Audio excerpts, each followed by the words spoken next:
मिनश्शैतानिर्रजीम बिस्मिल्लाहिर्रहमानिर्रहीम रब्बिश्रह ली सदरी व यस्सिर ली अमरी वहलुल उक़दतम मिन लिसानी यफ़क़हू क़ौली।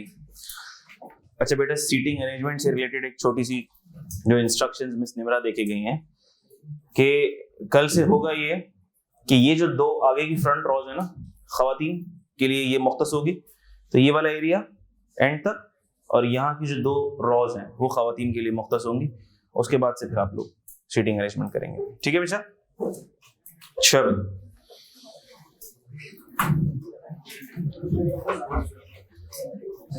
जिन बच्चों के पास हैंडआउट्स नहीं है, मैं मैसेज ग्रुप पे कर चुका हूं मैं कि वो फोटोकॉपियर से कलेक्ट कर सकते हैं। फोटोकॉपियर के पास अवेलेबल है, आपको कोई पैसे देने की जरूरत नहीं है। जो हैंडआउट आपको चाहिए वो आप फ्री ऑफ कॉस्ट फोटोकॉपियर से कलेक्ट कर लीजिएगा, ठीक हो गई बात? पहली बात। दूसरी चीज ये कि टैक्स रेट कार्ड मैं फिर रिपीट कर दूं, कितने बच्चे जिनकी आज फर्स्ट क्लास है? ठीक है। Calculator, tax rate card, register, calculator बोल चुका था मैं, ठीक है? तो ये चीजें आपके पास हर क्लास में होनी चाहिए, ठीक है बेटा? जो दो लेक्चर्स आपके मिस हुए हैं उसकी रिकॉर्डिंग आपके पास अवेलेबल है, यूट्यूब वगैरह के ऊपर भी अवेलेबल है। You can go and watch that recording, no issue at all. हम अपना सफर आगे का कंटिन्यू करते हैं। मुख्तसर रिकैप जो अब तक हमने डिस्कस किया और उसके बाद फिर आगे चलते हैं। हमने अपना डिस्कशन स्टार्ट किया इनकम टैक्स से। इनकम और टैक्स इन दो वर्ड्स के ऊपर हमने थोड़ा सा एनालिसिस किया। हमने कहा tax is a burden on disposable income. फिर देखा हमने टैक्स डायरेक्ट टैक्स भी होता, इनडायरेक्ट टैक्स भी होता, उसकी भी हमने कुछ बातें की। फिर हम आ गए वर्ड इनकम पर। तो हमने सोचा कि भाई ये इनकम है क्या हर इनफ्लो, क्या हर रिसीट इनकम है? तो हम इस नतीजे पे पहुंचे sir, no, every receipt is not income. Revenue receipt is income, capital receipt is not income. Revenue receipt is income unless specifically exempt under the ordinance. Capital receipt is not income unless specifically taxed as deemed income. इसकी हमने कुछ examples देखी। फिर हमने कहा criteria क्या हो, क्या ऑर्डिनेंस ने क्राइटेरिया दिया है? हमने कहा नहीं, ऑर्डिनेंस में क्राइटेरिया नहीं है। हाँ, लेकिन प्रेसिडेंस की केस लॉस की बेसिस के ऊपर हम एक बेसिक कॉन्सेप्चुअल फ्रेमवर्क डिराइव करने के काबिल हो गए, जिसमें हमने कहा कि रिसीट में be generated with activity, receipt में बी जनरेटेड विदाउट एक्टिविटी। उम्मीद करता हूं कि ऑनलाइन वाले बच्चों को आवाज आ रही है, क्लियर?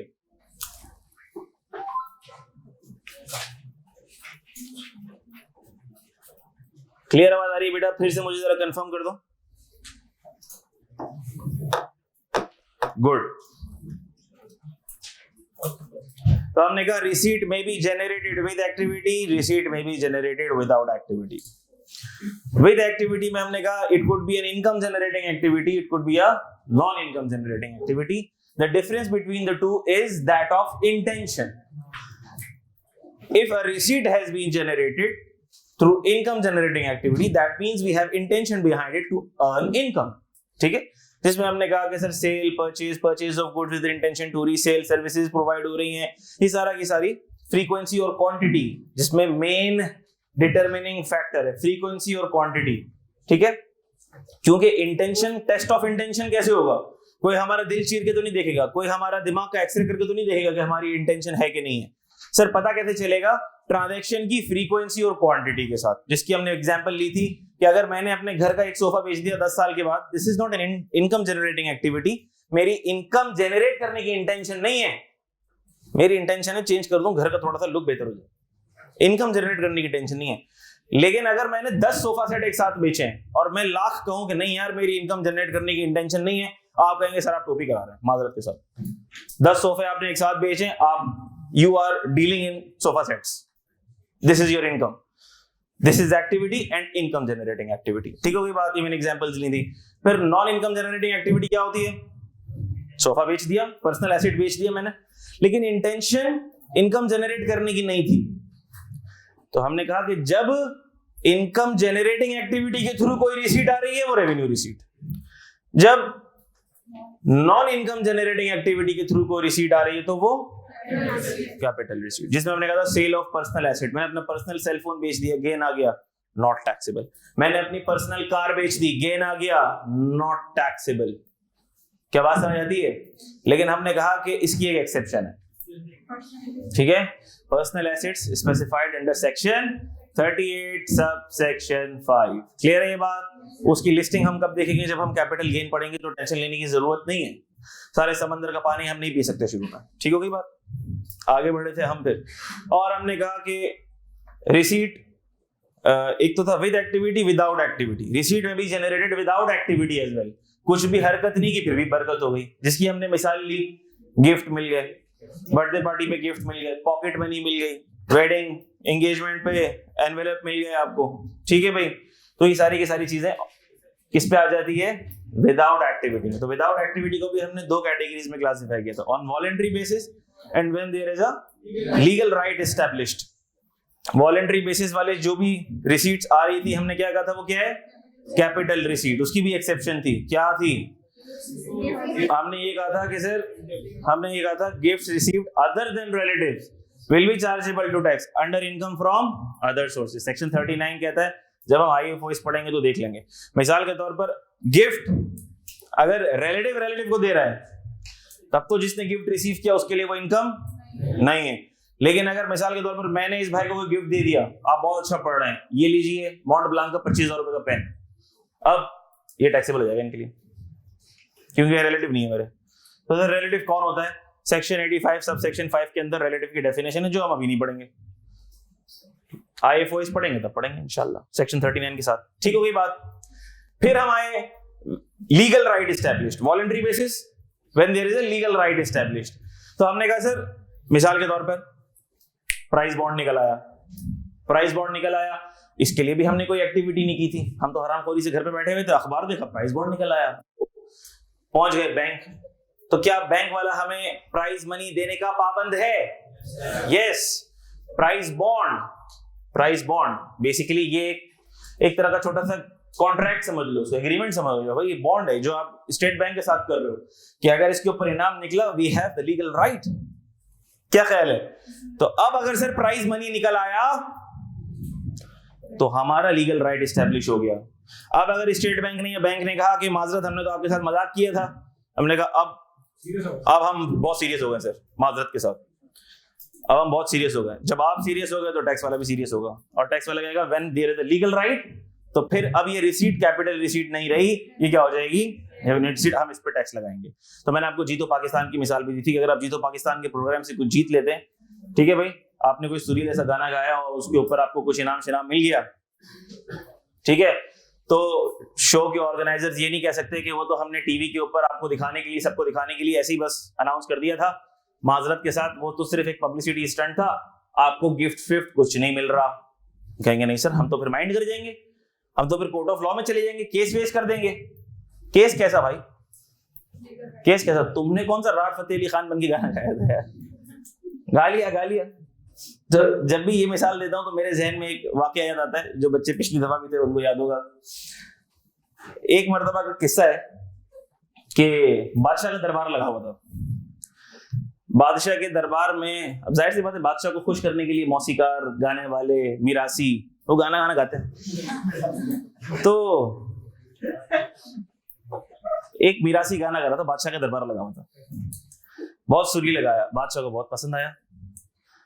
जब वो गाना गा रहा था, बादशाह ने कहा कि ये इतने सोने जवाहरात इसको दे दो, और गाया उसने, और खुश हो गया, आवाज के अंदर और निखार आ गया। बोले भाई ये जमीन, ये इलाका भी इसका हुआ, ये सोने चांदी ये भी इसके, ये जरो जवाहिर ये भी इसके। अच्छा भाई, बहुत खुश हुआ मिरासी, तो बोला भाई अब तुम्हारी लाइफ चेंज हो गई। वो जैसे ही दरबार बर्खास्त हुआ, घर चला गया। 1 हफ्ता, 2 हफ्ता, 3 हफ्ता, मिरासी आ गया, कहा बादशाह सलामत, आपने तो बोला था ये मेरा, ये मेरा, ये मेरा, मुझे तो कुछ भी नहीं मिला, मुझे तो कुछ भी नहीं मिला। बादशाह ने कहा ये देने दिलाने की बात कहां से आई? तूने जो गाया मेरे कानों को भाया, मैंने जो कहा तेरे कानों को भाया, बात बराबर। ये देने दिलाने की बात कहां से आई? क्या ख्याल है? तो हमने कहा सर ये बादशाह की महफिल में तो चलेगा, लेकिन जी तो पाकिस्तान में नहीं चलेगा, क्योंकि लीगल राइट एस्टैब्लिश हमारा हो चुका है। ठीक होगी बात? अच्छा भाई, उसके बाद हमने क्या बातें की थी? उसके बाद हमने कहा कि ये बेसिक कॉन्सेप्चुअल फ्रेमवर्क डिस्कस करने के बाद let us now move on to the discussion of income as per income tax ordinance. Income tax ordinance में हमने इनकम की डेफिनेशन पर जाने से पहले देखा कि डेफिनेशंस कितनी तरह की होती हैं? डेफिनेशंस होती हैं दो तरह की, inclusive definition, exclusive definition. Inclusive definition वो होती है वो जो स्टार्ट होती है वर्ड इंक्लूड्स से, और उसमें general, common, logical, dictionary sense, commercial sense applicable होता है नहीं होता? होता है। और एक होती है एक्सक्लूसिव डेफिनेशन जो स्टार्ट होती है वर्ड मीन्स से, जहां पर general, dictionary, common sense apply नहीं होता। बेटा इधर आना पड़ेगा आपको।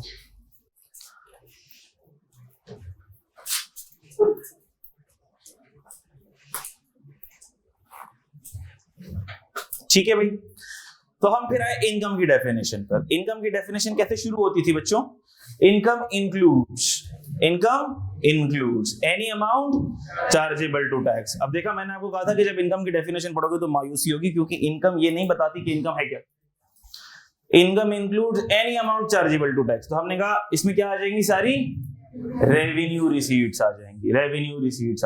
अच्छा, लीगल राइट में एक एक्सेप्शन थी, शरिया राइट वाली, ठीक है, वो मैं अभी रिकैप करना भूल गया। अच्छा, income includes any amount chargeable to tax. दूसरा क्या था? Any amount. अब आ जाओ इसके ऊपर। अब इसके ऊपर मुझे आप लोगों की चाहिए 100% अटेंशन और फोकस। हम डिस्कस कर रहे हैं इनकम की डेफिनेशन, जो कि थोड़ी सी टेक्निकल होने वाली है अभी, जिसमें पहली लाइन हमने क्या लिखी थी? Income includes any amount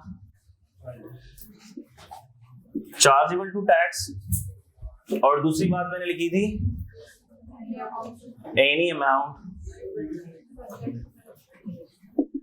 subject to collection और deduction of tax at source under FTR. अच्छा, अब इसको समझाने के लिए मुझे थोड़ी सी चीजें आपको बैकग्राउंड में समझाना पड़ेंगी बच्चों, बातें नहीं होंगी, हंसी मजाक नहीं होगा। Any amount subject to collection deduction of tax at source. Tax, पहले मैं ये समझाऊंगा टैक्स एट सोर्स क्या चीज होती है। एट सोर्स, बल्कि उससे भी पहले, अच्छा उससे भी पहले एक और कॉन्सेप्ट। जब मैं कहता हूं इनकम, हमें समझ आ गया revenue receipt is income, revenue receipt is income, revenue receipt is income. लेकिन अब माशाल्लाह काफी सारे बच्चे अकाउंटिंग पढ़ के आए हैं, जो नहीं भी पढ़ के आए हैं उनके पास कॉमन सेंस तो है। मुझे एक बात बताओ, if I am doing a business, और वो बिजनेस है इस मार्कर की सेल परचेज का, मार्कर की सेल परचेज का बिजनेस है। मैंने इस मार्कर को सेल करके जो प्रोसीड्स मेरे बैंक अकाउंट में आई सेल करके, मैं उसको कहता हूं रेवेन्यू। ऐसा ही है। और मिसाल के तौर पर मेरे पास रेवेन्यू आया पूरे साल का 15 लाख। फिर मैं इसमें से क्या लेस करता हूं? एक्सपेंसेस। फिर आप अकाउंटिंग की दुनिया से ताल्लुक रखते हैं तो आपको पता है कॉस्ट ऑफ गुड्स सोल्ड अलग होती है, admin expenses, financial expenses, selling expenses, अला बला फला। हम सारे एक्सपेंसेस को एक्सपेंसेस कह रहे हैं, ठीक है। हमने कहा वो एक्सपेंसेस इसमें से लेस हुए और 11,50,000 के मैंने एक्सपेंसेस लेस कर दिए। बताओ क्या आता? 3.5 लाख आता। 3.5 लाख आ गया, जिसको हम कहते हैं ग्रॉस प्रॉफिट। मैंने अभी कॉग्स और अलग अलग नहीं किए एक्सपेंसेस, सारे एक्सपेंसेस एक साथ लेस कर दिए मैंने, ठीक होगी बात। प्रॉफिट बिफोर टैक्स आ गया। मैं अगर किसी से पूछूं कि इनकम किसको कहोगे, इसको कहोगे या इसको कहोगे, कितने लोग कहते हैं कि sir this is income? Please raise your hands. ठीक है, 7-8 लोग। बाकी सब क्या कहते हैं? इसको पीबीटी। अच्छा, तो देखो मेरे बच्चों, इनकम की जहां जहां बात आएगी ना, जहां जहां इनकम कहूंगा ना मैं, इसका मतलब है कि ये एक्सपेंस लेस करने के बाद।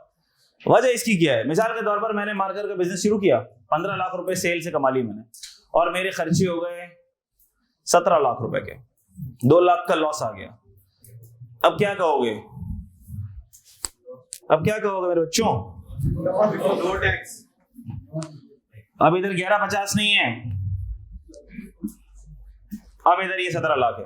तो जिन बच्चों ने कहा सर ये इनकम है, उसने तो बेचारे को मार दिया, क्योंकि जब आपने इसको इनकम बोला, टैक्स वाला कान लगा के दरवाजे से खड़ा था, उसने बोला इनकम आ रहा हूं लगाऊंगा इस पे टैक्स। लेकिन आपने ये तो देखा ही नहीं कि बेचारा क्या खड़ा हुआ है, नेट लॉस में खड़ा हुआ है। जब बेचारा खड़ा हुआ ही नेट लॉस में, तो क्यों देगा वो टैक्स गरीब? क्या ख्याल है? तो लॉजिकली स्पीकिंग देखा जाए, टैक्स को छोड़ दो, अकाउंटिंग को छोड़ दो, आम कारोबारी जहन से सोचो। तुम्हारे अब्बा, तुम्हारे चाचा, तुम्हारे ताया, तुम्हारे रिलेटिव, घर वाले जो भी कमाते हैं, अर्न करते हैं, वो क्या बताते होंगे? मैंने कितना कमाया, क्या कमाया? वो इस ये बताते होंगे कमाई है, ये बताते होंगे, ये बताते होंगे ना यार।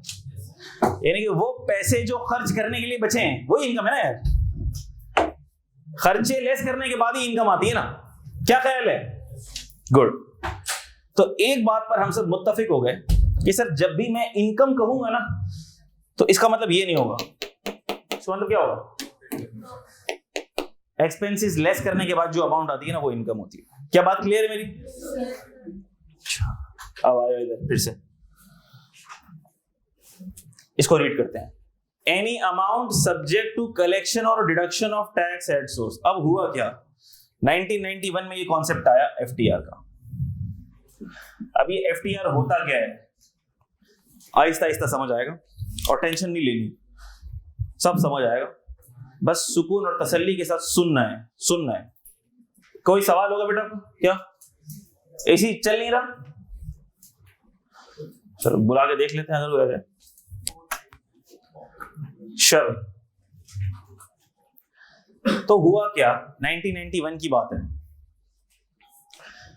अगर मैं बिजनेस कर रहा हूं, सुनना जरा गौर से बेटा, वो एसी बंद है, अगर खुल सकता है तो खोल लो बेटा, सबसे आखिरी वाला। जो भी एसी बंद है बेटा देख लो। अब पाकिस्तान का अलमिया क्या? पाकिस्तान से मुराद हम लोगों का अलमिया क्या? मैं अगर कोई बिजनेस करूंगा ना, और मुझे अगर प्रॉफिट हुआ है 12 लाख का, मुझे अगर प्रॉफिट हुआ है 12 लाख का, तो क्या मैं 12 लाख प्रॉफिट शो करना चाहूंगा? मैं तो शो करना चाहूंगा। मैं तो, मुझसे ज्यादा गरीब आदमी कोई नहीं है भाई। 2 लाख का लॉस है यार, कैसी बात करते हो? टैक्स कौन देगा? This is the mentality. ठीक है, हर किसी का माइंडसेट यही है, हर किसी का माइंडसेट यही है कि मैं जो कमाऊंगा कभी भी वो पूरा शो करना नहीं चाहूंगा। तो अगर मैं कमा रहा हूं 12 लाख, तो इसका मतलब ये है कि मेरी 3 लाख कॉस्ट होगी, ऐसा ही है। लेकिन मैं चाहूंगा कि मैं टैक्स वाले को कॉस्ट कितनी शो करूं? 13 लाख है कॉस्ट मेरी 3 लाख। मेरी कोशिश होगी मैं टैक्स वाले को कॉस्ट कितनी शो करूं? 13 लाख। क्योंकि अगर मैंने 3 लाख कॉस्ट शो की तो वो कहेगा लाओ 12 लाख में टैक्स दो, और अगर मैंने कॉस्ट शो की 13 लाख तो कितने में टैक्स? तो सर क्या ये मेरे हाथ में है कॉस्ट शो करना? लॉजिकली स्पीकिंग तो टैक्स वाला आपको ईमानदार समझता है। वो कहते हैं जो एक्सपेंस होगा वही क्लेम करेगा। लेकिन क्या एक्सपेंस को जाली तरीके से बढ़ाना कोई मसला है? कोई मसला नहीं है, कोई मसला नहीं है। हम जैसे जैसे कोर्स में आगे बढ़ेंगे मैं आपको बताऊंगा कि जाली तरीके से एक्सपेंस बढ़ाना कोई मसला नहीं है। ठीक है, दिस इज वेरी इजी। तो होता क्या था? 1991 की बात बता रहा हूं मैं, जब ये एफटीआर का कॉन्सेप्ट पहली दफा आया। एफटीआर सर, ये जो आप एफटीआर कह रहे हैं, इसका मतलब क्या होता है? Final tax regime. इसको फिक्स टैक्स रिजीम भी कहते हैं।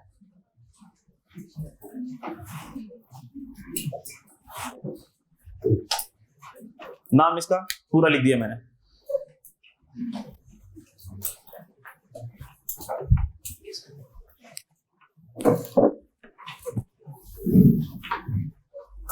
बेटा इधर नहीं बैठना पड़ेगा आपको, लेकिन अरेंजमेंट ऐसा हो गया क्लास का कि मैं चल के पीछे भी नहीं जा सकता, वरना मेरी आदत ये होती है कि ड्यूरिंग लेक्चर जरा गश्त किया जाए। लेकिन अब ऐसी हौच पौच करती क्लास नहीं, लेकिन तुम टेंशन नहीं लो, रास्ता बनाऊंगा मैं।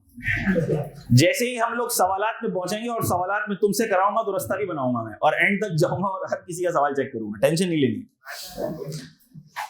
अच्छा भाई, बस बेटा कोशिश ये हो कैमरा ना हिले, ठीक है बच्चा? अच्छा भाई, उम्मीद करता हूं कि ऑनलाइन वाले बच्चे भी हमारे साथ साथ हैं। थोड़ा सा बेटा फारूक, आपके माइक कुछ हेडफोन का मसला है बेटा, सबको आवाज क्लियर आ रही है? अच्छा भाई, तो ये एफटीआर का कॉन्सेप्ट आया 1991 में। होता क्या था, सुनना जरा। एक्सपोर्टर एक्सपोर्ट करता था, लोकल सेल भी हो सकती है, एक्सपोर्ट भी हो सकती है ना। अच्छा, तो सर मेरा बिजनेस है और मैं मार्केट की एक्सपोर्ट्स करता हूं। क्या करता हूं? एक्सपोर्ट्स करता हूं। तो मेरा जो रेवेन्यू है 15 लाख का, वो मैंने सेल की है कहां? Out of country, UK, US, European union, इधर मैंने सेल की। एक्सपोर्ट से मेरी कंट्री से बाहर सेल करने को एक्सपोर्ट्स कहते हैं, ठीक है? अच्छा, जब भी एक्सपोर्ट्स होती हैं तो आपको पता है कि गर्मा गर्म डॉलर बाहर से आते हैं पाकिस्तानी अकाउंट के अंदर, ऐसा ही है। तो ये 15 लाख रुपए हमारे अकाउंट में आए होंगे, एक्सपोर्टर के अकाउंट में उतरे होंगे। क्या ख्याल है, ये एक्सपोर्ट प्रोसीड्स भी, इसको मैं रेवेन्यू कहूं या मैं इसको एक्सपोर्ट प्रोसीड्स कहूं, माइंड तो नहीं करोगे? हमने कहा सर ये एक्सपोर्ट प्रोसीड्स आ गई, इसके बाद खर्चे होंगे इसमें से, ऑब्वियस सी बात है। अच्छा, ऐसा नहीं होता कि पूरा साल गुजरे, ऐसा नहीं होता कि पूरा साल गुजरे, साल खत्म हो, टैक्स वाला आपके पास आए, नॉक नॉक, भैया आपकी इनकम कितनी हुई? आपने कहा मेरी तो इनकम हुई सिर्फ 1 लाख रुपए, ये लो चवन्नी। ऐसा नहीं होता, ठीक है? क्योंकि मुल्क तो पूरा साल चलेगा ना। क्या ख्याल है, टैक्स वाला आपसे साल के आखिर में टैक्स कलेक्ट करने थोड़ी आएगा। टैक्स वाला तो आपसे पूरे साल कदम कदम पे टैक्स कलेक्ट कर रहा होगा। कदम कदम पे क्या कर रहा होगा? टैक्स कलेक्ट कर रहा होगा। आप बिजली का बिल पे कर रहे होंगे, उसमें टैक्स कलेक्ट कर रहा होगा। आप टेलीफोन का बिल पे कर रहे होंगे, उसमें टैक्स कलेक्ट कर रहा होगा। क्या ख्याल है, आप गाड़ी परचेज कर रहे होंगे, उसमें टैक्स कलेक्ट कर रहा होगा। आप इंटरनेट का बिल पे कर रहे होंगे, इंटरनेट का बिल किसी ने अगर इनवॉइस देखी हो ऑप्टोमी की, ट्रांसवर्ल्ड की, स्टॉर्म फाइबर की, तो इंटरनेट चार्जेस नहीं होते इतने। पीटीसीएल की इंटरनेट चार्जेस नहीं होते उतने, इंटरनेट चार्जेस होंगे 1800 रुपए के, इनवॉइस बनती होगी 2500 रुपए की। क्यों बनती है 2500 रुपए की? सर उसमें 19.5% सेल टैक्स भी डालते हैं, 12.5% इनकम टैक्स भी डालते हैं, तब जाके वो 1800 की इनवॉइस कितनी बन जाती है? 2500 रुपए की। तो बेसिकली हम हर महीने जो इंटरनेट का बिल पे कर रहे हैं, वो सिर्फ इंटरनेट के चार्जेस पे नहीं कर रहे, उसके साथ साथ टैक्स भी पे कर रहे हैं। इसका मतलब ये हुआ सर कि अगर मिसाल के तौर पर 2 लाख की इनकम है, अगर मैं अज्यूम करूं 2 लाख की ठीक इनकम है, और साल के आखिर में उस 2 लाख के ऊपर मेरा टैक्स बना, अज्यूम कर लो 30,000 रुपीज। तो ऐसा नहीं होगा कि पूरा साल गुजरे और फिर टैक्स वाला आए और कहे भैया आपकी 2 लाख रुपए की इनकम है, लाओ 30,000 दो। ऐसा नहीं होगा। पूरे साल में मुख्तलिफ एवेन्यूज पर, मुख्तलिफ स्टेप्स पर, मुख्तलिफ स्टेजेस पर आपसे इनकम टैक्स लिया जाता रहा होगा। मिसाल के तौर पर आपने मुख्तलिफ चीजों के ऊपर टैक्स दिया, इलेक्ट्रिसिटी के ऊपर टैक्स दिया, इंटरनेट पे टैक्स दिया, बहुत सारी चीजों पे टैक्स दिया। पूरे साल में आप टैक्स पे करते रहे। अच्छा सर, जो पूरे साल में हम टैक्स पे करते रहे, अभी तो साल खत्म नहीं हुआ, अभी तो हमें पता ही नहीं हमारी इनकम आएगी कि लॉस आएगा, और हम टैक्स पे किए जा रहे हैं, तो इसकी नेचर क्या है? Is this expense? हमने कहा नहीं, एक्सपेंस है या नहीं वो तो साल के आखिर में पता लगेगा ना। तो सर अगर एक्सपेंस नहीं है और हम पहले से पेमेंट कर रहे हैं, तो अकाउंटिंग के टर्मिनोलॉजी में उसको क्या कहते हैं? Prepaid, advance. क्या ख्याल है? तो इसी तरह हम उसको टैक्स में भी कहते हैं advance tax, prepaid tax, advance tax, prepaid tax. क्या बात समझ आती है? तो हमने कहा सर हम पूरे साल में मुख्तलिफ स्टेजेस पर पे करते गए और मिसाल के तौर पर हमने प्रीपेड टैक्स पे कर दिया 18,000 का, और हमने अपनी बैलेंस शीट के अंदर ये रिकॉर्ड कर लिया, और हमारी बैलेंस शीट में एडवांस टैक्स या प्रीपेड टैक्स कितना खड़ा हुआ है? 18,000। साल खत्म हुआ और हमें पता लगा कि हमारे प्रॉफिट कितना आया? 2 लाख। 2 लाख पर टैक्स का एक्सपेंस कितना बना? 30,000। अब मैं पे कितना करूंगा मुझे बताते हैं? 12,000। क्योंकि ये तो मैं एडवांस में पे कर चुका ना, ये तो मैं प्री पे कर चुका ना, ये तो पूरे साल पर कदम कदम पर मुझसे लिया जा चुका ना। तो अब मेरी इनकम पे बनता है कितना टैक्स? 30,000। लेकिन मैं पूरे साल में पे कर कितना चुका मुख्तलिफ स्टेजेस पर? 18,000। तो अब मैं करूंगा कितना पे? 12,000 पे करूंगा मैं। ठीक है भाई, बताता हूं बेटा, बताता हूं, टेंशन नॉट।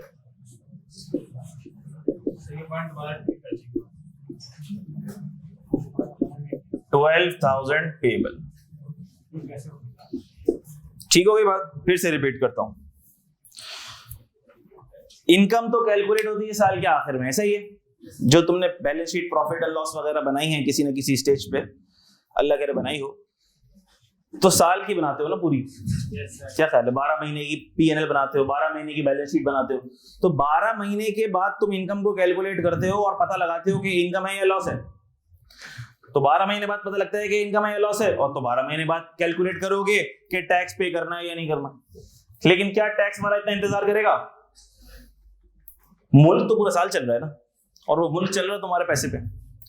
अगर साल के आखिर में सब टैक्स देंगे तो फिर हुक्मरानों को कहते हैं छुट्टी करो, जब टैक्स मिलेगा वापस आना। रोड वोड तब बनेंगे, फिर पूरा मुल्क नहीं चलेगा। मुल्क तो पूरा साल चलेगा। कैसे चलेगा सर? हमारे पैसे से तो चलेगा।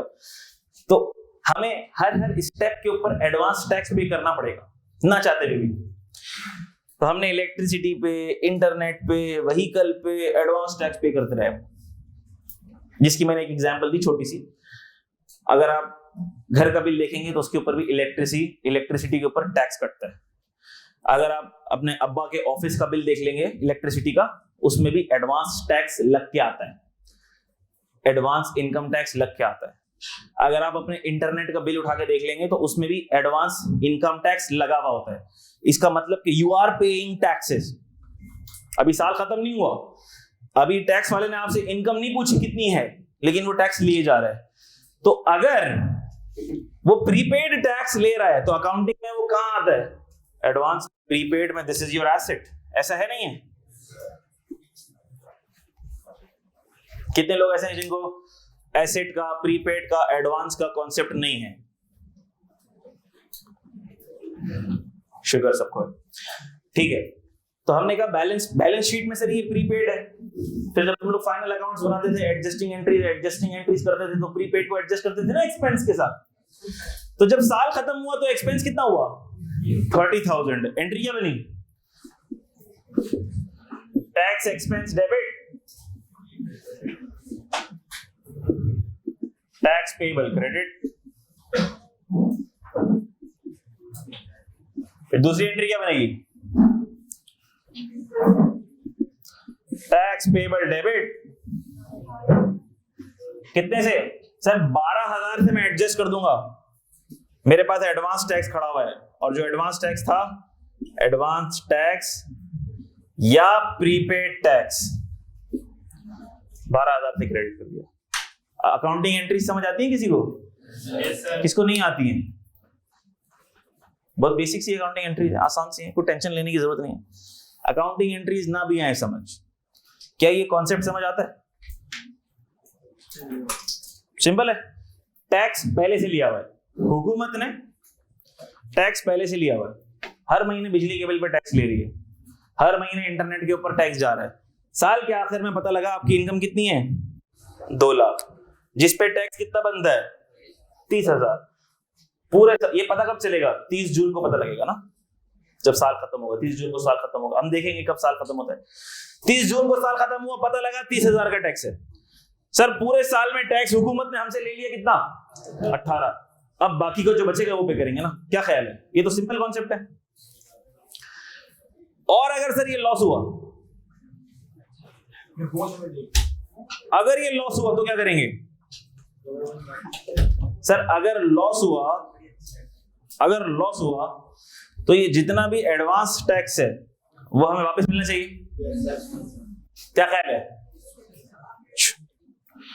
तो होता क्या था, सुनना जरा। जब ये एक्सपोर्ट होती थी, एक्सपोर्ट हुई, मेरा माल गया, ये पूरे साल के 15 लाख रुपए है ना, मिसाल के तौर पर 15 की जगह इसको कर दो 18। हर महीने 1.5 लाख रुपए की एक्सपोर्ट हो रही है और हर महीने 1.5 लाख रुपए मेरे अकाउंट के अंदर गर्मा गर्म डॉलर्स गिर रहे हैं। ठीक है, तो हुकूमत क्या करती थी? 1% का एडवांस टैक्स कलेक्ट करती थी। जैसे ही 1.5 लाख रुपए मेरी अकाउंट में गिरे, उस पर 1% कितना बनता है? 1500। कितना बनता है? 1500। Are you sure? 1500 बन गया मेरा टैक्स। 1.5 लाख में कितना टैक्स बन गया? 1500 बन गया। हुकूमत ने जैसे ही गर्मा गर्म डॉलर गिरे 1% का टैक्स काट लिया। टैक्स एट सोर्स मतलब जैसे ही प्रोसीड्स जनरेट हुई हुकूमत ने टैक्स काट लिया। लेकिन सर अभी तो साल खत्म हुआ ही नहीं है। साल खत्म होगा, प्रॉफिट एंड लॉस बनेगा, फिर पता लगेगा प्रॉफिट आया कि लॉस आया, फिर हम टैक्स देंगे। हमने कहा टेंशन ना लो, ये क्या है? Advance tax. Advance tax. अगर साल के आखिर में लॉस आएगा तो हम वापस कर देंगे आपको, और अगर प्रॉफिट होगा तो उसके हिसाब से एडजस्टमेंट कर लेंगे। पूरा साल गुजरा इसी तरह से कटता गया और 18 लाख पर कितना बन गया होगा? 18 लाख पर 1% निकाल लो। 1800 नहीं बेटा, 18,000। ठीक है, 18,000 का टैक्स बन गया। 18,000 का टैक्स बन गया। अब होता क्या था? साल खत्म हुआ, मैं अपने फाइनेंशियल स्टेटमेंट्स बना रहा हूं, 18 लाख। और अगर मैं true and fair picture present करूं तो 8 लाख मेरा एक्सपेंस है और प्रॉफिट कितना है? 10 लाख का प्रॉफिट है। और उस 10 लाख के प्रॉफिट के ऊपर मिसाल के तौर पर मेरा टैक्स कितना बनता है? 1,30,000। 1,30,000। अभी अज्यूम करो, हमें रेट वेट तो पता ही नहीं ना, तो नन्हे है ना अभी तो। 10 लाख पर अज्यूम करो टैक्स कितना बनता है? 1,30,000। जबरदस्त। मैंने कहा यार 1,30,000 ये तो बहुत ज्यादा टैक्स बन गया। हुकूमत ने पहले से काटा हुआ है 18,000, बन कितना रहा है? 1,30,000। एक काम करते हैं, 2 नंबर 18 लाख था, 19 लाख के खर्चे दिखाओ। लॉस में आ गया 1 लाख। वो जो 18 दिए थे वो भी वापस लो। हुकूमत को कोई पैसे नहीं देने हमने, वो भी वापस लो। मेमन तो बदनाम है भाई। मेमन तो बदनाम है, सब ऐसे। ठीक है, हमने कहा ये वाले भी वापस लो भाई, लॉस शो करो। तो होता क्या था? अब ये तो मैंने आपको मिसाल दी 18 लाख की एक्सपोर्ट्स की। एक्सपोर्ट्स तो भाई करोड़ों में होती है, अरबों में होती है। तो सोचो एक बंदा है, एक बंदे की 18 करोड़ की, 20 करोड़ की एक्सपोर्ट होती होगी पूरे साल में। तो 1% का एडवांस टैक्स हुकूमत के पास आया, साल खत्म हुआ, एक्सपोर्टरों ने लॉस शो किया और टकाटक रिफंड। पहले हुकूमत का खजाना भरा फिर खाली। तो फिर हुकूमत ने सोचा ये तो हमारे साथ टोपी ड्रामा हो रहा है। ये सारे लोग टोपी के 2 नंबर है, जाली एक्सपेंसेस दिखाते हैं। अब मुझे एक बात बताओ, करोड़ों रुपए की एक्सपोर्ट हो रही है आपकी और साल के आखिर में लॉस आ रहा है, तो आप बहुत बड़े पागल हो जो इतना बड़ा बिजनेस कर रहे हो। जब हर साल लॉस ही आना है और प्रॉफिट ना होने के बराबर आना है तो बंद करो, चने बेचो। क्या ख्याल है? यानी कि एक्सपोर्ट का सेटअप चल रहा है, करोड़ों की एक्सपोर्ट हो रही है, नफा नहीं आ रहा। इसका मतलब कि समझ रहे हो? तो हुकूमत ने कहा अगर हमने इसको एडवांस कहा या एडजस्टेबल कहा तो ये तो हमारे पास से सारा निकल जाएगा। एक काम करते हैं, इसको कहते हैं कि ये जो टैक्स कटा 1% का, इसे हम कह देते हैं फुल एंड फाइनल टैक्स। क्या कह देते हैं? Full and final tax. अब हुकूमत ने कहा कि ये एडवांस टैक्स नहीं है भाई, माजरत, ये है फुल एंड फाइनल टैक्स। ये क्या है? Full and final tax. तुम्हारा प्रॉफिट जो भी आए हमें परवाह नहीं है, लॉस आए हमें परवाह नहीं है, ये जो टैक्स हमने काट लिया ये वापस नहीं मिलना। यूं समझ लो कि ये टैक्स तुम्हारा फुल एंड फाइनल टैक्स हो गया। अब जो भी तुम्हारी इनकम आए उसका यही टैक्स है 18,000, दैट्स इट। लेकिन जब सर मसला है, मसला क्या है? इनकम टैक्स तो इनकम पे लगता है। इनकम टैक्स किस पे लगता है? इनकम पे। लेकिन ये किस पर लग रहा है? टर्नओवर पे। क्या ख्याल है? ये किस पे लग रहा है? टर्नओवर पर, एक्सपोर्ट प्रोसीड्स पर, जो कि टर्नओवर है। इनकम टैक्स किस पे लगता है? इनकम पे लगता है। लेकिन हुकूमत ने कहा कि ये जो हम टैक्स काट रहे हैं ये है फुल एंड फाइनल। लेकिन ये लग किस पे रहा है? रेवेन्यू पे लग रहा है, ये इनकम तो नहीं है। तो हुकूमत ने कहा हमारे लिए कौन सा मुश्किल है इसको इनकम की डेफिनेशन में डालना, इसको इनकम की डेफिनेशन में डाल देते हैं। अब पढ़ो जरा इसको। Any amount subject to collection और deduction of tax at source under FTR. तो है तो नहीं है इनकम, क्योंकि हमें पता है इनकम तो कब आती है? रेवेन्यू में से एक्सपेंसेस लेस करने के बाद आती है। लेकिन अब हुकूमत को इसको फुल एंड फाइनल भी तो बनाना है। हुकूमत ने कहा आसान बात है, लॉ हमारा, हम बादशाह, जो हम कहेंगे जो हम चाहेंगे वैसे होगा। डाल दो लॉ के अंदर। Any amount subject to collection और deduction of tax at source under FTR. ये तो मैंने आपको एक मिसाल दी है एक्सपोर्ट की जो एफटीआर में आ रही है, सेक्शन 154। एक्सपोर्ट्स आता है सेक्शन 154 में, ठीक है। ये मैंने आपको एक मिसाल दी है जो एफटीआर की है, और भी मिसालें हैं एफटीआर की, ठीक है। एक और मिसाल लिखो, या चलो अभी रिजीम्स के ऊपर आएंगे तो मिसाल दूंगा, अभी ना लिखो, ठीक है। अभी ना लिखो, अभी सिर्फ यही वाली लिखो। अभी टैक्स रिजीम्स की डिस्कशन आने वाली है, एफटीआर की डिस्कशन आएगी तो बाकी की मिसालें मैं उसमें दूंगा, वरना अभी टाइम काफी लग जाएगा। ये आसान सा कॉन्सेप्ट सबको क्लियर है बेटा? फिर से रिपीट कर रहा हूं, एक दफा फिर से रिपीट कर रहा हूं, परेशान होने की जरूरत नहीं है। और ये भी बताता चलूं मैं कि एफटीआर की टैक्सेशन हमारे कोर्स में बहुत मामूली है। एफटीआर की टैक्सेशन पूरी के पूरी तफसील से आती है सीए फाइनल में, बात आती समझ में? एफटीआर की टैक्सेशन इज टेक्निकल, और एफटीआर की टैक्सेशन हम पढ़ाते हैं सीए फाइनल में, क्योंकि वो सीए फाइनल के कोर्स का पार्ट है। आपके कोर्स में इतनी सी है, इतनी सी, नन्ही सी, मुन्नी सी, चुन्नी सी, एक्सपोर्ट्स भी नहीं है। ये मैंने आपको समझाने के लिए मिसाल दी है। क्लियर है बेटा? बस सिर्फ इसको कॉपी कर लो अपने अल्फाज में, जो भी कर सकते हो एग्जाम्पल को। मैं फिर रिपीट कर रहा हूं। सबसे पहले मैंने कॉन्सेप्ट दिया इनकम का, कि इनकम होती क्या है। मैंने कहा कि टर्नओवर या रेवेन्यू इनकम नहीं होता, प्रॉफिट इनकम होता है, ठीक हो गई बात। फिर मैंने आपको कॉन्सेप्ट दिया कि टैक्स एट सोर्स क्या होता है, टैक्स डिडक्शन एट सोर्स क्या होता है, और एडवांस टैक्स क्या होता है। साल खत्म होने का इंतजार नहीं करेगी हुकूमत या टैक्स अथॉरिटीज, हर स्टेप के ऊपर, कदम कदम के ऊपर आपसे टैक्स लिया जा रहा होगा, हर ट्रांजैक्शन पे टैक्स लिया जा रहा होगा। जब हम बिजनेस इनकम पे आएंगे, बहुत बाद में आएंगे, तो हम देखेंगे कि हर सेल और हर परचेज की ट्रांजैक्शन पर क्या लिया जाता है, हमसे टैक्स कटता है। हर सेल परचेज की ट्रांजैक्शन पे टैक्स कटेगा। तो हर सेल परचेज की ट्रांजैक्शन पे टैक्स कैसे कटेगा? सर अभी तो साल ही खत्म नहीं हुआ, टैक्स वालों को पता ही नहीं कि मेरा प्रॉफिट आ रहा है या लॉस आ रहा है, वो टैक्स क्यों काट रहा है। हमने कहा वो आपका इंतजार थोड़ी करेगा, वो तो साल के हर स्टेप पे, स्टेज पे टैक्स लेता रहेगा, काटता रहेगा। फिर जब साल खत्म होगा तो हिसाब किताब क्लोज कर लेंगे। मसले की क्या बात है, हम देख लेंगे। अगर आपका टैक्स निकला 1,30,000 बंदा हुआ और पूरे साल में टैक्स कट गया 50,000, 80,000 रुपए और दे देना टैक्स वाले को। और अगर आपका पूरे साल में टैक्स कट गया 2 लाख, साल के आखिर में पता लगा कि बनता था 1,30,000, 70,000 रुपए का रिफंड ले लेना। ये मैंने बताया आपको टैक्स, एडवांस टैक्स का concept, tax reduction at source का कॉन्सेप्ट। फिर मैं आया एफटीआर पे। मैंने कहा 1991 के अंदर एफटीआर आया था, और क्यों आया था? क्योंकि जब लोग एक्सपोर्ट करते थे तो एक्सपोर्ट की प्रोसीड जैसे ही बैंक में गर्मा गर्म गिरती थी, 1% का एडवांस टैक्स लगता था।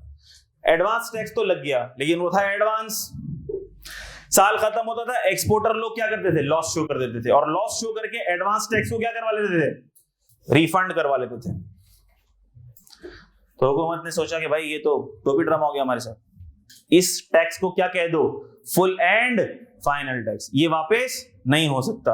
आपकी इनकम पर ये टैक्स हो गया, लेकिन सर इनकम पे कैसे हो गया, ये परसेंटेज तो रेवेन्यू पे लग रही है। तो हुकूमत ने कहा ठीक है, इसको इनकम की डेफिनेशन में डाल देते हैं। तो इसको किस में डाल दिया बेटा, इनकम की डेफिनेशन में। देखो एनी अमाउंट, कोई ऐसा अमाउंट सब्जेक्ट टू कलेक्शन और deduction of tax at source, जिस पर हम एट सोर्स टैक्स कलेक्ट कर रहे हैं, ऐसा कोई भी अमाउंट जिस पर हम एट सोर्स टैक्स कलेक्ट कर रहे हैं, ऐसा कोई भी अमाउंट जिस पर हम एट सोर्स टैक्स कलेक्ट कर रहे हैं अंडर एफटीआर, वो भी इनकम में आ गया। क्या है बात क्लियर? मजीद क्लियर होगी जब हम टैक्स रिजीम्स का कॉन्सेप्ट डिस्कस करेंगे। अगली बात मैंने क्या लिखवाई थी, जल्दी से बताओ। Any amount treated as income, ये भी बहुत इंटरेस्टिंग कॉन्सेप्ट है, सुनना जरा। इनकम की डेफिनेशन के अंदर देखो कैसी कैसे नमूने हैं। Any amount treated as income, ये मैंने आपको बता दिया था कल। टैक्स वाला कहता है, टैक्स वाला जब मैं कहूं मतलब हुकूमत, टैक्स अथॉरिटीज, जो भी समझना है, टैक्स वाला कहता है भाई any amount treated as income, जिस अमाउंट को हम कह देंगे इनकम है वो इनकम है, खत्म हो गई बात। जिसकी मैंने मिसालें दी थी आपको, क्या क्या, नहीं, security deposit, loan received in cash will be taxable under the head income from other sources. हमें पता है लोन रिसीव करना is not an income, loan का रिसीव करना तो लायबिलिटी है, लेकिन टैक्स वाला कहता है कैश में रिसीव किया है, बैंक से रिसीव नहीं किया, इनकम है तेरी। हम कह रहे हैं इनकम है तो इनकम है। और इसके मैं लॉ के पीछे रैशनल भी बता चुका हूं आपको, बैंकिंग चैनल का रैशनल कल मैंने बड़ी डिटेल में डिस्कस किया है। फिर मैंने एक और एग्जांपल दी थी, unadjustable security deposit will be treated as chargeable rent and taxable under income from property। इसका रैशनल आईएफपी में बताऊंगा, ठीक है। अभी मैंने ये बता दिया था आपको कि जो सिक्योरिटी डिपॉजिट होता है which is of the nature of liability, tax वाला कहता है इसको भी कहां डालो तुम, रेंटल इनकम में। तो टैक्स वाला कह रहा है तो डालना पड़ेगा, ठीक हो गई। Any amount treated as income. और आखिरी क्या थी बात,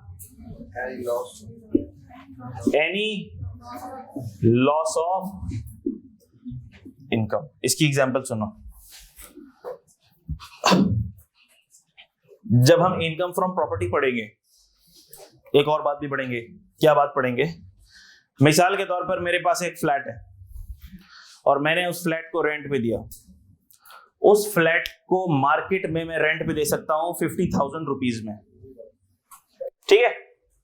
मैं किसी को भी दे सकता हूं 50,000 रुपीज में, मार्केट रेंट ये चल रहा है मेरे फ्लैट का। लेकिन मेरा एक दोस्त, उसने कहा यार मेरी जॉब भी छूट गई है और मुझे फ्लैट भी चाहिए, तो यार तुम अपना फ्लैट मुझे दे दो किराए पे। मैंने कहा ठीक है ले लो आप किराए पे। कितना किराया? मैंने कहा यार मार्केट रेंट तो चल रहा है 50,000। उसने बोला यार मैं दे सकता हूं 35,000 रुपीज। मैंने कहा ठीक है तो मेरा दोस्त है, दे दिया मैंने उसको। अच्छा, अगर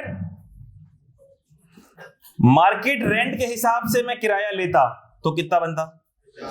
50,000 मल्टीप्लाई बाय 12, क्योंकि हम साल की बात करते हैं, ठीक है। कितना बनता? 6 लाख।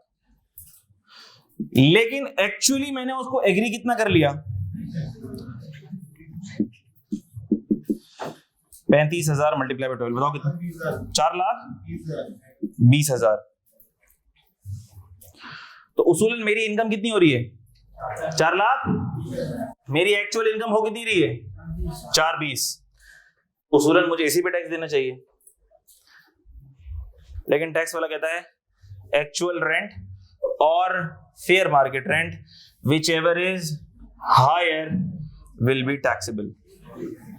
टैक्स वाला बोलते तेरा दोस्त है, मेरा दोस्त थोड़ी है। तुम्हारा रिश्तेदार है, मेरा रिश्तेदार थोड़ी है। ये तुम्हारा मसला है, तुम तो मार्केट रेंट पे दो। तुमने विलफुली अपना नुकसान किया इनकम का। This is not our concern, we need tax on this. हमने कहा लेकिन टैक्स वाले भैया बात तो सुनो, इनकम की डेफिनेशन में तो आता ही 4,20 है। क्या करोगे तुम? इनकम की डेफिनेशन में तो आता ही 4,20 है। मैंने कमाई 4,20 है, जब मैंने कमाई 4 है तो इनकम की डेफिनेशन में आता ही 4 है। ये 180 तो मैंने लॉस कर दिया, this is loss of my income. तो टैक्स वाले ने रुक जाओ, अभी बताते हैं। इनकम के अंदर डाल दिया डेफिनेशन में, क्या डाल दिया? Any loss of income. कोई लॉस ऑफ इनकम भी तेरा है, वो भी तेरी इनकम है, हमने डेफिनेशन में डाल दिया। अब लॉ का पार्ट बन गया, अब टैक्स लॉ। एक तो ये एग्जांपल है इसकी, जिसको हम इनकम फ्रॉम प्रॉपर्टी पढ़ते हुए पढ़ेंगे। अभी मैंने सिर्फ इसका छोटा सा फ्लेवर दिया आपको। दूसरी एग्जांपल समझ आती है, एब्जॉर्ब करना नहीं आती, बिजनेस इनकम के वक्त एब्जॉर्ब करवा देंगे, आपको टेंशन नहीं लेनी। अकाउंटिंग जो लोग पढ़ के आए हैं वो एक एंट्री पास करते हैं अकाउंट्स के अंदर, याद आए तो एब्जॉर्ब करना वरना डिस्काउंट कर देना। Bad debt expense debit, Yes, sir. Receivable credit. Provision for bad debt credit. नहीं, मुझे मिसाल ही ये देनी थी ना, समझा करो ना, समझा करो। ठीक है, जब मैं पढ़ा रहा हूं तो बीच में कोई कमेंट्स नहीं पास करेगा बेटा, प्लीज। ठीक है, हमने कहा एक होता है राइट ऑफ, मैं उसकी बात नहीं कर रहा। इस बैड डेट और राइट ऑफ के ऊपर तो हम बड़ी तफसीली बात करेंगे, बहुत खेलेंगे इसके साथ, टेंशन नहीं लेनी। अभी मैं कुछ समझाना चाह रहा हूं। Bad debt expense debit, provision for bad debt credit, क्या ये एंट्री पास करते हैं हम? शुक्र, याद आ गया। इस एंट्री के पास करने से होता क्या है, सुनना। इस एंट्री के पास करने से तुम्हारा प्रॉफिट कम हो जाता है। बहुत टेक्निकल बात कर दी मैंने। इस एंट्री के पास करने से तुम्हारा प्रॉफिट कम हो गया और बैलेंस शीट में एक काउंटर लायबिलिटी खड़ी होगी, प्रोविजन फॉर बैड डेट। अगर मैं ठीक हूं और अकाउंटिंग स्टैंडर्ड्स चेंज नहीं हुए ज्यादा, तो प्रोविजन की डेफिनेशन कुछ ऐसी होती है, अ लायबिलिटी ऑफ अनसर्टेन टाइमिंग और इवेंट। हमें नहीं पता कब पे करना पड़ जाए, पे करना पड़ जाए, ना पे करना पड़ जाए, लॉस हो जाए, ना लॉस हो जाए, एक अनसर्टेनिटी है, इसलिए हमने एक प्रोविजन खड़ा कर दिया। ऐसा ही है। और अकाउंटिंग के स्टैंडर्ड जिसको बड़ा अप्रिशिएट करते हैं। जब तुम ऑडिट लाइफ में जाओगे ना, तुम बड़ा अप्रिशिएट करोगे। तुम क्लाइंट को बोलोगे यार जल्दी से प्रोविजन बुक करो, जल्दी, तुमने प्रॉफिट बहुत ज्यादा दिखाया है, एक्सपेंस बुक करो। और अकाउंटिंग के जो कॉन्सेप्ट्स होते हैं वो प्रूडेंस प्रूडेंस प्रूडेंस प्रूडेंस के बम फेंक रहे होते हैं। एक्सपेंस एक्सपेंस एक्सपेंस बुक कर दो, जो भी चीज है एक्सपेंस बुक कर दो भाई, अच्छी बात है, प्रॉफिट कम शो होगा। लेकिन यहां टैक्स की दुनिया में रिवर्स केस है। जब तुम प्रॉफिट को कम करने की बात करोगे, टैक्स वाला डंडा लेके आ जाएगा। क्यों ऐसा करेगा वो? क्योंकि अगर तुम प्रॉफिट कम करोगे तो बेचारे का टैक्स कम हो जाएगा। क्या ख्याल है? तो टैक्स वाले बोलेगा keep your accounting rules aside, my world my rules. ठीक है भाई? अच्छा, तो बात सुनो। अब होता क्या है, टैक्स वाला कहता है हम किसी प्रोविजन को मानते ही नहीं है भाई। प्रोविजन का वर्ड हमारी डिक्शनरी में मौजूद ही नहीं है। लेकिन तुम चिल्ला रहे हो भाई this is my loss of income, मान मेरी बात। अच्छा, loss of income is your income, loss of income is your income, add it back, make it part of income. ठीक है, तो हम इसके ऊपर तफसीली बात करेंगे बिजनेस इनकम में। अभी हर हेड का छोटा मोटा फ्लेवर तो आ रहा है, जिससे सस्पेंस भी क्रिएट हो रहा है, और आगे जब आप पढ़ेंगे तो आपको मजा भी बहुत आएगा, because this is a very very practical subject. ठीक है बच्चों? अच्छा भाई, तो लॉस ऑफ इनकम में आपने ये दोनों एग्जांपल्स लिख ली, कौन कौन सी जल्दी से बताओ? Actual rent, fair market rent, whichever is higher will be taxable, और जो ये लॉस हो इसको लॉस शो करो और दिखा दो loss of income is your income, loss of income is your income. और दूसरी एग्जांपल क्या ले लोगे? ये वाली bad debt expense, provision for bad debts. ठीक है, प्रोविजन, राइट ऑफ का वर्ड मैंने यूज नहीं किया, राइट ऑफ के लिए रूल्स अलग हैं, इसलिए मैंने राइट ऑफ का वर्ड यूज नहीं किया। तो तुम भी यही एंट्री बना के अपने पास कुछ लिख लो। रजिस्टर, पेन, फर्स्ट क्लास है, ऐसा नहीं करो बच्चा। इस सब्जेक्ट को तुम जितनी रिस्पेक्ट दोगे, ये सब्जेक्ट तुमको उतनी रिस्पेक्ट देगा। बात समझ आती है? रजिस्टर मेंटेन हो जाना चाहिए था, सारी चीजें हो जानी चाहिए थी अभी तक। अगर रजिस्टर, कितने बच्चों के बाद आज की तारीख तक रजिस्टर नहीं है? ईमानदारी से बता दो। ऐसी मैंने नोट किया, जो बच्चे मुझसे झूठ बोलते हैं ना, रिजल्ट अच्छा नहीं आता उनका। ये मैंने नोट किया, ऐसी मेरी ऑब्जर्वेशन है ये। मुझसे झूठ ना बोला करो। कितने बच्चों के पास रजिस्टर नहीं है? कितने बच्चों के पास पेन नहीं है? ठीक है, दिमाग तो घर छोड़ के नहीं आया। चलो, क्या सर ने ये लिख लिया है बच्चों? जबरदस्त हो गई बात। अगर ये इनकम की डेफिनेशन आपने लिख ली है तो उसके बाद हम एक डेफिनेशन डिस्कस करेंगे, टैक्स पेयर। हेडिंग डालो बेटा, टैक्स पेयर।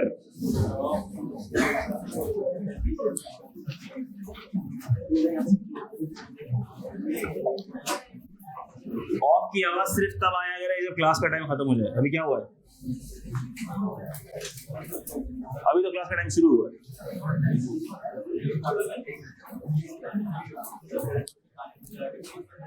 बच्चों, अभी तो हमने बहुत पढ़ना है, बहुत पढ़ना है और बहुत आगे बढ़ना है इंशाल्लाह। डाल लो बच्चों हेडिंग, टैक्स पेयर की definition.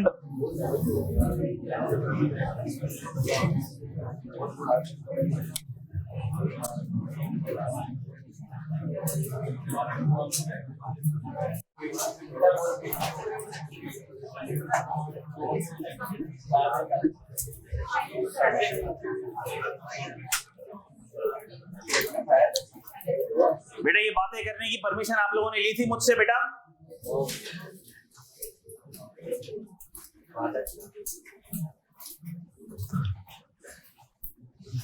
Taxpayer means any person who derives an amount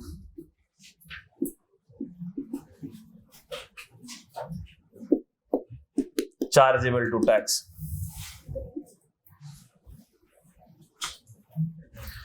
Taxpayer means any person who derives an amount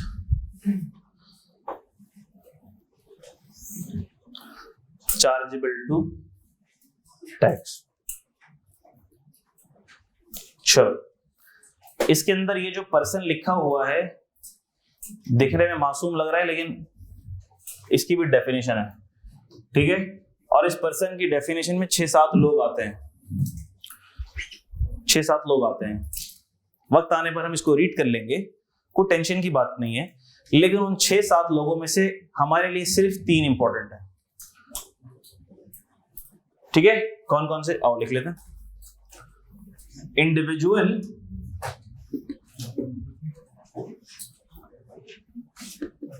AOP company. इसके अलावा और भी लोग आते हैं, federal government, foreign government, political sub division of foreign government. लेकिन उसकी कोई डिस्कशन अभी इंपॉर्टेंट ही नहीं है हमारे लिए, कोर्स में भी इंपॉर्टेंट नहीं है आपके लिए, देख लेंगे उसको, रीड कर लेंगे। लेकिन ये 3 पर्सन ऐसे हैं जो हमारे साथ पूरे कोर्स में हमारे साथ होंगे, जिसमें भी ये 2 साथ होंगे, कंपनी साथ नहीं होगा भाई। कंपनी आएगा सीए फाइनल के अंदर, शक्ल दिखाएगा आपको, ठीक है? हमारी पूरी कैफ 6 की जो टैक्सेशन है वो इंडिविजुअल और एओपी पे घूमेगी। कंपनी हमें चेहरा दिखाएगी अपना कहां पे? सीए फाइनल में इंशाल्लाह, ठीक है? कंपनी की डेफिनेशन तो हैंड आउट 1 में आएगी, कंपनी की डेफिनेशन हम देखेंगे। लेकिन कंपनी की टैक्सेशन, कॉर्पोरेट टैक्सेशन आपके कोर्स का पार्ट नहीं है, ठीक है बच्चों? आ जाओ देखते हैं क्या है ये। पर्सन इंडिविजुअल भी हो सकता है। सर क्या मतलब हुआ? आई एम एन इंडिविजुअल, ठीक है? क्या मैं बीइंग एन इंडिविजुअल कोई बिजनेस कर सकता हूं? बिल्कुल कर सकता हूं। मैं अपनी शॉप खोल लूं मुनीर एंटरप्राइजेस के नाम से, बिल्कुल कर सकता हूं मैं। क्या ख्याल है? क्या आप लोग अपनी कोई शॉप खोल सकते हैं? हाँ खोल सकते हैं। इस भाई ने बोला सुबह से लेकर शाम तक पढ़ाई इतनी ज्यादा खास होती नहीं है, 1 घंटे में पढ़ लेता हूँ, शाम में मैं अब्बा से पैसे लेता हूँ, चाय का ढाबा खोलता हूँ डिफेंस के अंदर, बहुत इनकम हो जाएगी साथ में। तो इन्होंने साथ में अपनी एक शॉप खोल ली। नाम क्या आपका? उस्मान चाय शॉप के नाम से। तो बुराई नहीं है भाई, आप लोग सीए करने के बाद उतनी इनकम कमा रहे होगे जितनी भाई ये एक महीने में कमा रहा होगा। ठीक है, तो हो सकता है कोई भी बिजनेस स्टार्ट हो सकता है इन इंडिविजुअल कैपेसिटी। मैं खुद अपना कोई भी बिजनेस स्टार्ट कर सकता हूं, दिस इज इंडिविजुअल एंटिटी। जी मिस, प्रोफाइल आपकी व्हाट्सएप पर शेयर कर दिया, वो देख सकता हूं। क्या चीज? प्रोफाइल कौन सी? ठीक है ठीक है। मैं कहा था, क्या बात हो रही थी? चाय की बात हो रही थी। अच्छा, तो मैंने आपको बताया कि इंडिविजुअल कैपेसिटी में भी कोई बिजनेस स्टार्ट हो सकता है, क्या ख्याल है? अच्छा, ये जितने भी हैं इनको हम बिजनेस स्ट्रक्चर्स भी कह सकते हैं बेसिकली, ठीक है। अच्छा, एओपी माशाल्लाह अगर किसी ने लॉ पढ़ा है, नहीं पढ़ा तो इंशाल्लाह अब पढ़ेंगे, इस टाइम में पढ़ेंगे। पार्टनरशिप, अगर आप इंडिविजुअल कैपेसिटी में नहीं अपने दोस्त के साथ मिलकर बिजनेस करना चाहते हैं, इन दो दोस्तों ने इरादा किया यार 5 लाख मेरे पास हैं, 5 लाख तू मिला ले, हम दोनों 5-5 लाख मिला के एक बिजनेस शुरू करते हैं। अब ये दोनों क्या हो गए, आपस में पार्टनर्स हो गए। एओपी का मतलब तो बता दें सर, एसोसिएशन ऑफ पर्संस,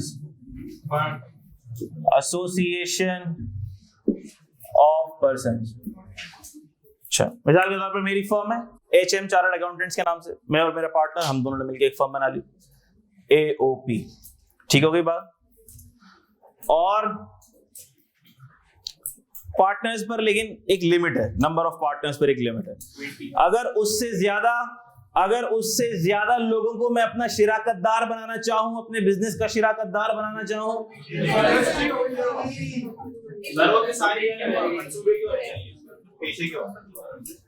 अभी हम बहुत टेक्निकल बात ही नहीं करते, हम तो बड़ी सिंपल बात कर रहे हैं। मिसाल के तौर पर 5 लाख रुपए से बिजनेस शुरू करना था, मेरे पास मौजूद थे, मैंने इंडिविजुअल, मुझे 10 लाख से बिजनेस शुरू करना है, 5 मेरे पास है, 5 मेरे दोस्त के पास है, पार्टनर बना लिया, पार्टनरशिप। लेकिन सर मुझे तो बिजनेस शुरू करना है जिसके लिए सिर्फ और सिर्फ 1-1.5 अरब रुपए चाहिए, क्या करूं उसके लिए? भाई 1-1.5 अरब रुपए क्यों चाहिए आपको?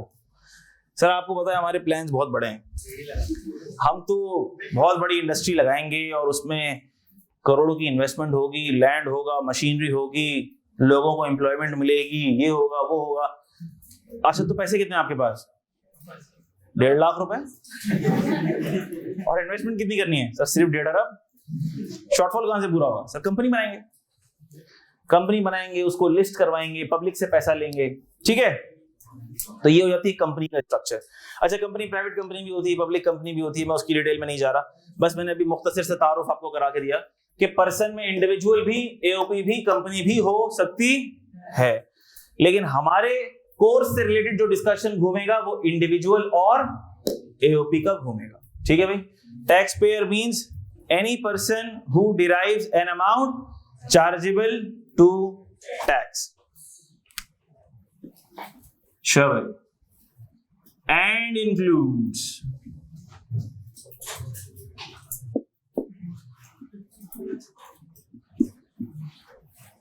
any representative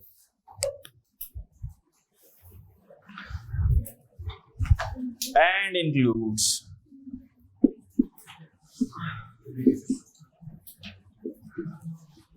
any representative of a person who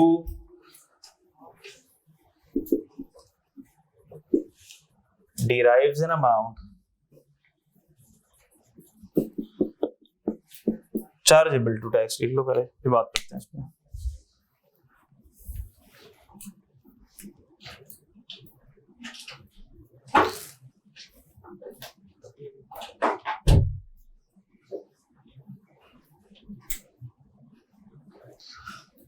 Any representative of a person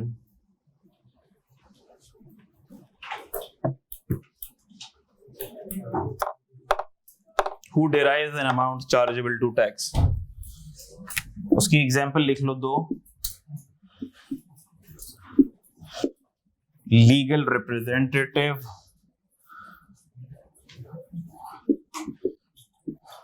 of a deceased individual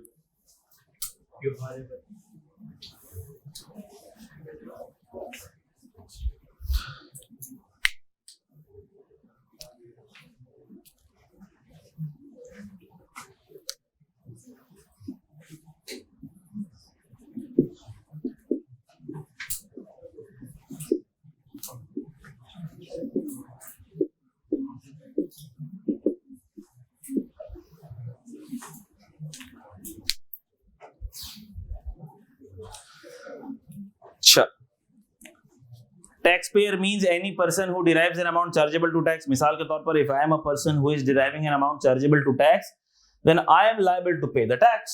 I am the taxpayer.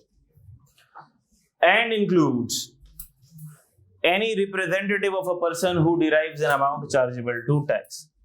अच्छा, मिसाल के तौर पर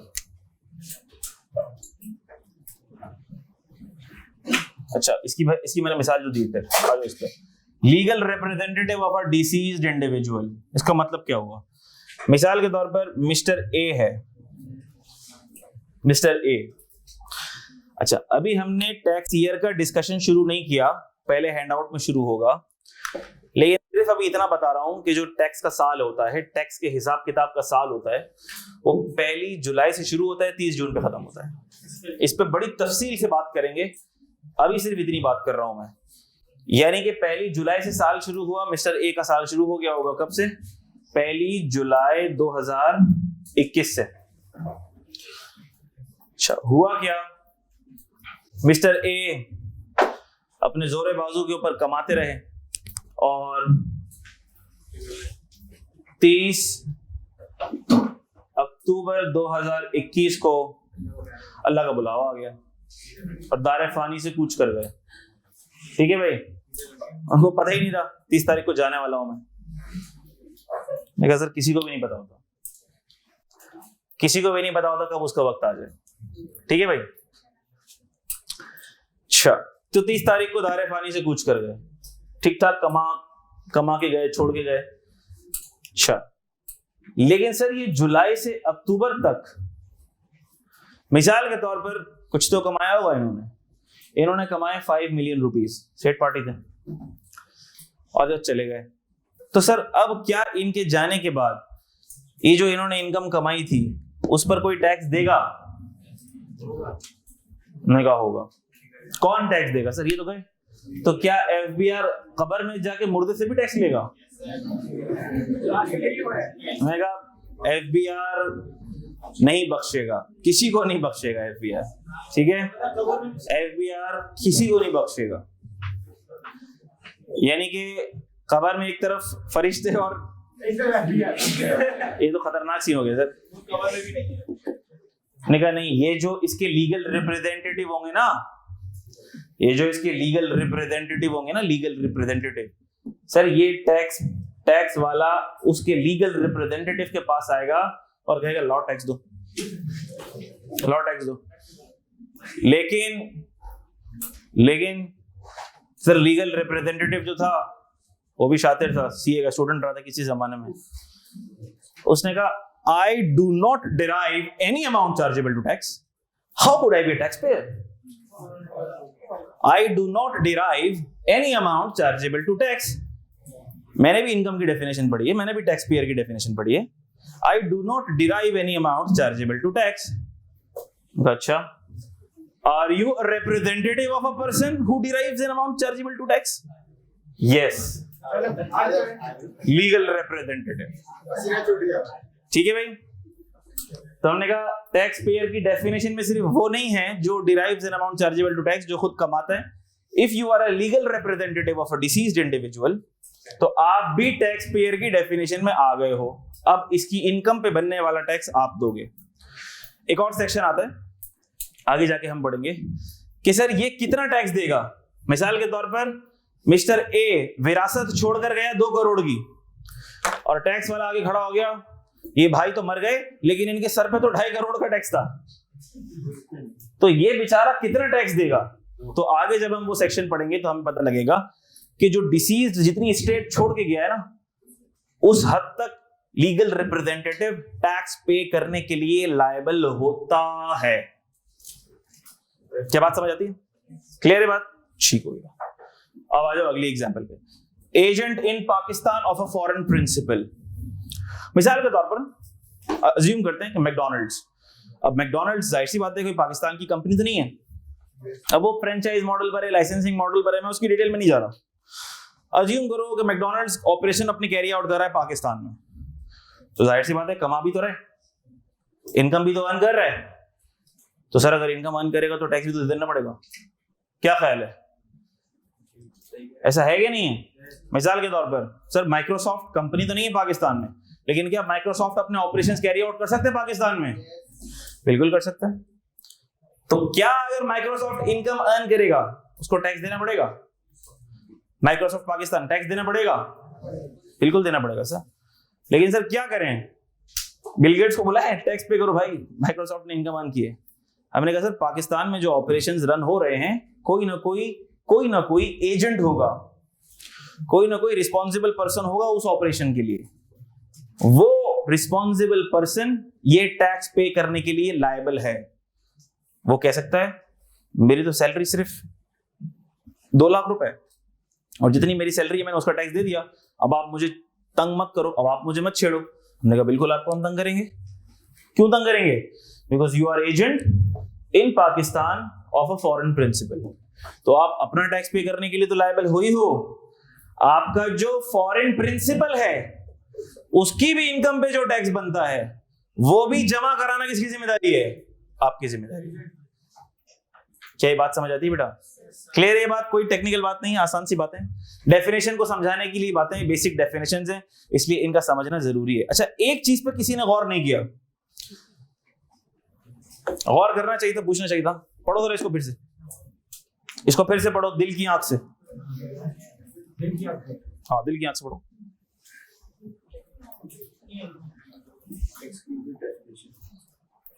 Sure.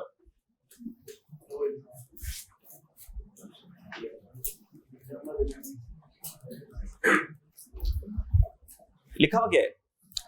Means any person who derives an amount chargeable to tax. कहीं भी ये नहीं लिखा हुआ, इसमें कहीं भी ये नहीं लिखा हुआ कि any person who is registered with FBR, any person who has his NTN, any person who files his tax return, ये नहीं लिखा हुआ। मिसाल के तौर पर कोई ये कह सकता है कि सर मेरा तो एनटीएन ही नहीं है, मैं तो टैक्स पे ही नहीं करता, मैं तो टैक्स पे ही नहीं करता इसलिए मैं तो टैक्स पेयर हूं ही नहीं। लेकिन क्या मुझे बात बताओ, इन 2 लाइनों को पढ़ के, एक बंदा जिसकी इनकम इतनी है कि उस पर टैक्स बनता है और वो टैक्स पे नहीं करता, क्या वो टैक्स पेयर की डेफिनेशन में आ गया? क्या वो टैक्स पेयर की डेफिनेशन में आ गया? बिल्कुल आ गया। देखो लॉ की यही तो खूबसूरती है, लॉ ने ये तो बोला ही नहीं कि person who pays the tax is the tax payer, person who pays the tax is the tax payer. Law ने क्या कहा? लॉ ने कहा any person who derives an amount chargeable to tax is the tax payer. अब तू tax पे करता है या नहीं करता, लॉ कह रहा है कि तू टैक्स पेयर है। मगर तू टैक्स पे नहीं करता, जब भी पकड़ में आएगा जितना भी पुराना टैक्स पे तुमने करना होगा सारा निकल आएगा टैक्स वाला, क्योंकि टैक्स वाले की नजर में तुम तब से टैक्स पेयर हो जब से तुम वो अमाउंट डिराइव करते हो which is chargeable to tax. क्या ये बात समझ आती है? गुड। तो ये लॉ की कुछ टेक्निकलिटीज होती हैं जो आपको समझना पड़ेंगी, ठीक है, जिनका फायदा एफबीआर भी उठाता है। बात आती समझ में? श्योर।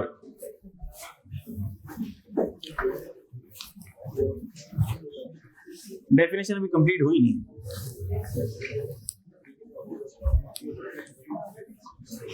Sure. Any person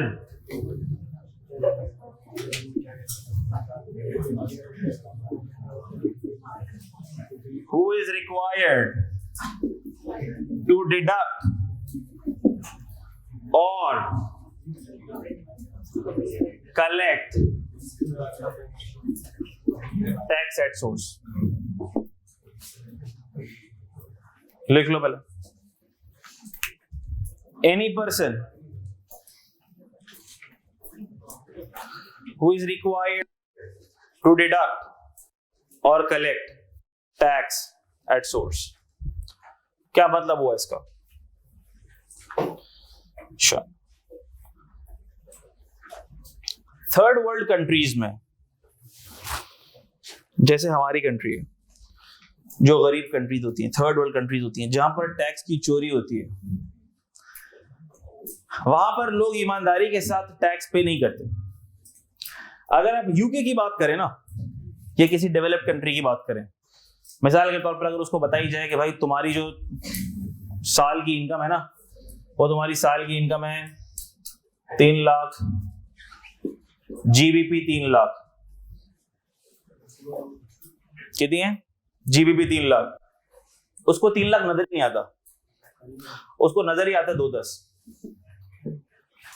वो बोलता है 30% तो टैक्स है, 30% तो क्या है, टैक्स है, वो तो टैक्स देना है, वो तो मेरी जेब में आएगा ही नहीं, टैक्स तो मैंने देना ही देना है, टैक्स तो मेरी लीगल एथिकल ऑब्लिगेशन है टुवर्ड्स दिस कंट्री। तो जब उसको बताया जाता है ना कि मेरी इनकम कितनी है, साल की 3 लाख जीबीपी तेरी इनकम होगी, उसको नजर ही कितने आते हैं। यहां पर अगर किसी को बता दिया जाए ना तुम्हारे साल की इनकम है 24 लाख,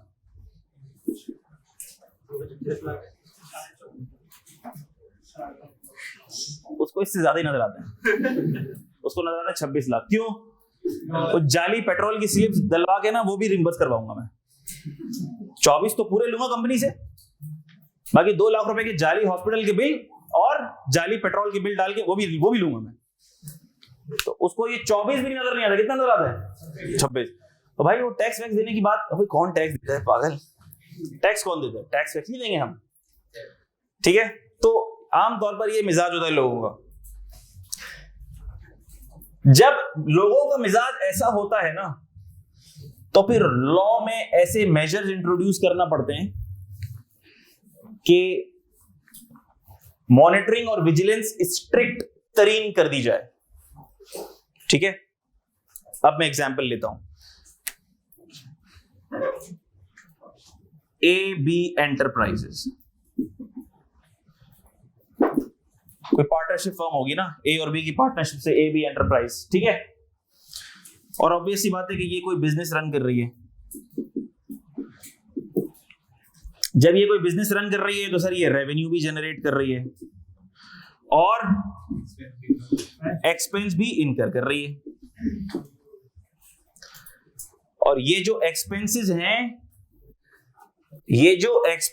हैं, ये बिजनेस के लिए एक नेमत है टैक्स की दुनिया में। मैं फिर से रिपीट कर रहा हूं, एब्जॉर्ब करना इस बात को, टैक्स की दुनिया में एक्सपेंसेस नेमत है, एक्सपेंसेस लेस होंगे तो प्रॉफिट कम आएगा। क्या ख्याल है? एक्सपेंसेस कम होंगे, एक्सपेंसेस ज्यादा होंगे तो प्रॉफिट कम आएगा। बात आती समझ में? मिसाल के तौर पर अगर ये मेरा बिजनेस है ना और मैं इस बिजनेस को रन कर रहा हूं, एक सोल प्रोप्राइटरशिप बिजनेस को रन कर रहा होगा, तो मैं पता है क्या चाहूंगा, मैं ये चाहूंगा कि वैसे इसका रेवेन्यू है 25 लाख, एक्सपेंसेस कितने हैं, एक्सपेंसेस हैं 13 लाख, 12 लाख का प्रॉफिट आ रहा है। मेरी कोशिश पता है क्या होगी, तो यार मैं भी तो काम कर रहा हूं, मैं अपनी भी इसमें सैलरी डाल देता हूं ताकि एक्सपेंसेस और बढ़ जाए, प्रॉफिट कम हो जाए। अकाउंटिंग ये अलाउ नहीं करता। क्या ख्याल है? अकाउंटिंग कहता है कि अगर कोई सोल प्रोप्राइटर बिजनेस चला रहा है तो वो पैसे उठा रहा है तो उसकी ड्राइंग है, वो एक्सपेंस नहीं है। लेकिन मैं अगर टैक्स की दुनिया वालों को, टैक्स वालों को अपने P&L और बैलेंस शीट की तस्वीर दिखाना चाहता हूं, तो मैं चाहूंगा ये एक्सपेंस क्या हो, ज्यादा हो, ठीक है। खैर, लेकिन अगर मैं इसको लीगली भी दिखाऊं तो जितने भी मेरे सैलरी के एक्सपेंस हैं, जो मैं स्टाफ को सैलरी पे करता हूं, सैलरी टू स्टाफ, और अज्यूम कर लो स्टाफ को मैंने पूरे साल में सैलरी पे की 6 लाख, ठीक है। स्टाफ को मैंने सैलरी कितनी पे की, 6 लाख, बल्कि इसको थोड़ा ज्यादा कर दो, इसको कर दो 8 लाख कर दो, चाहिए। और ये 13 लाख में से 8 लाख क्या है, सैलरी। अब जब मैं इस स्टाफ को सैलरी दूंगा, अब इसमें अज्यूम करो 2 स्टाफ मेंबर्स हैं, एक है कि जिसकी सैलरी है 50,000 पर मंथ, ठीक है। और जरा अल्लाह भला करे 2 लाख को डिवाइड कर दो 12 से, 2 लाख को डिवाइड करना 12 से,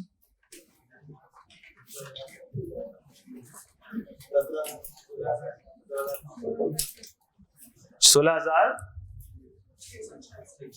16,660. ठीक है। मेरे पास 2 स्टाफ मेंबर्स हैं, एक की सैलरी 50,000, एक की सैलरी कितनी है 16,666 रुपए, मल्टीप्लाई बाय 12 करो तो देखो बन जाता है ये 8 लाख। ऐसे ही है, जब मैं इनको सैलरी दूंगा ना, जब मैं इसको सैलरी दूंगा 50,000 पर मंथ, जिसकी बनती है साल की 6 लाख, जरा स्लैब चेक करो सैलरी का, टैक्स रेट खोलो जरा,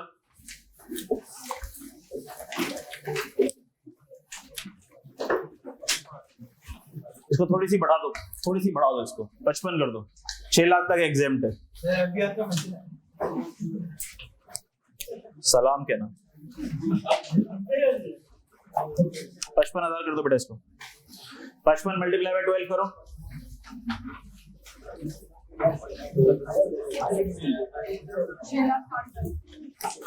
660, ठीक है बेटा। और 140 को डिवाइड कर दो 12 से, 11,000, ठीक है भाई। तो 2 स्टाफ मेंबर्स है मेरे पास, 2 स्टाफ मेंबर है, सुनना जरा, 2 स्टाफ मेंबर्स है मेरे पास। एक स्टाफ मेंबर की सैलरी है 11,666 और दूसरा स्टाफ मेंबर है उसकी सैलरी कितनी है 55,000। अच्छा,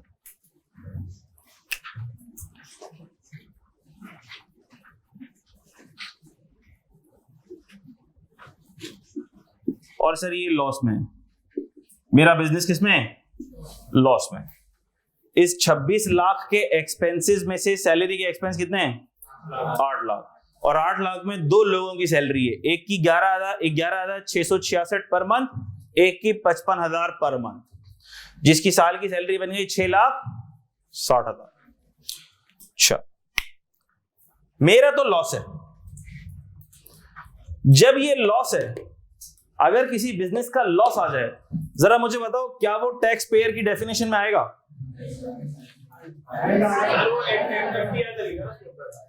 एफडीआर लगेगा। मैंने ये तो नहीं कहा कि ये एक्सपोर्ट करता है, वो स्पेशल केस था, मिक्सअप नहीं करो, वो सिर्फ एक्सपोर्ट का केस था सिर्फ, ठीक है। डेफिनेशन क्या है टैक्स पेयर की? Any person who derives an amount chargeable to tax, is this amount chargeable to tax? इसका मतलब सर अगर कोई पर्सन लॉस मेकिंग पर्सन है तो वो टैक्स पेयर की डेफिनेशन में आता ही नहीं है, पहली बात। दूसरी बात, अब मैंने क्या लिखवाया, any person who is required to deduct और कलेक्ट टैक्स।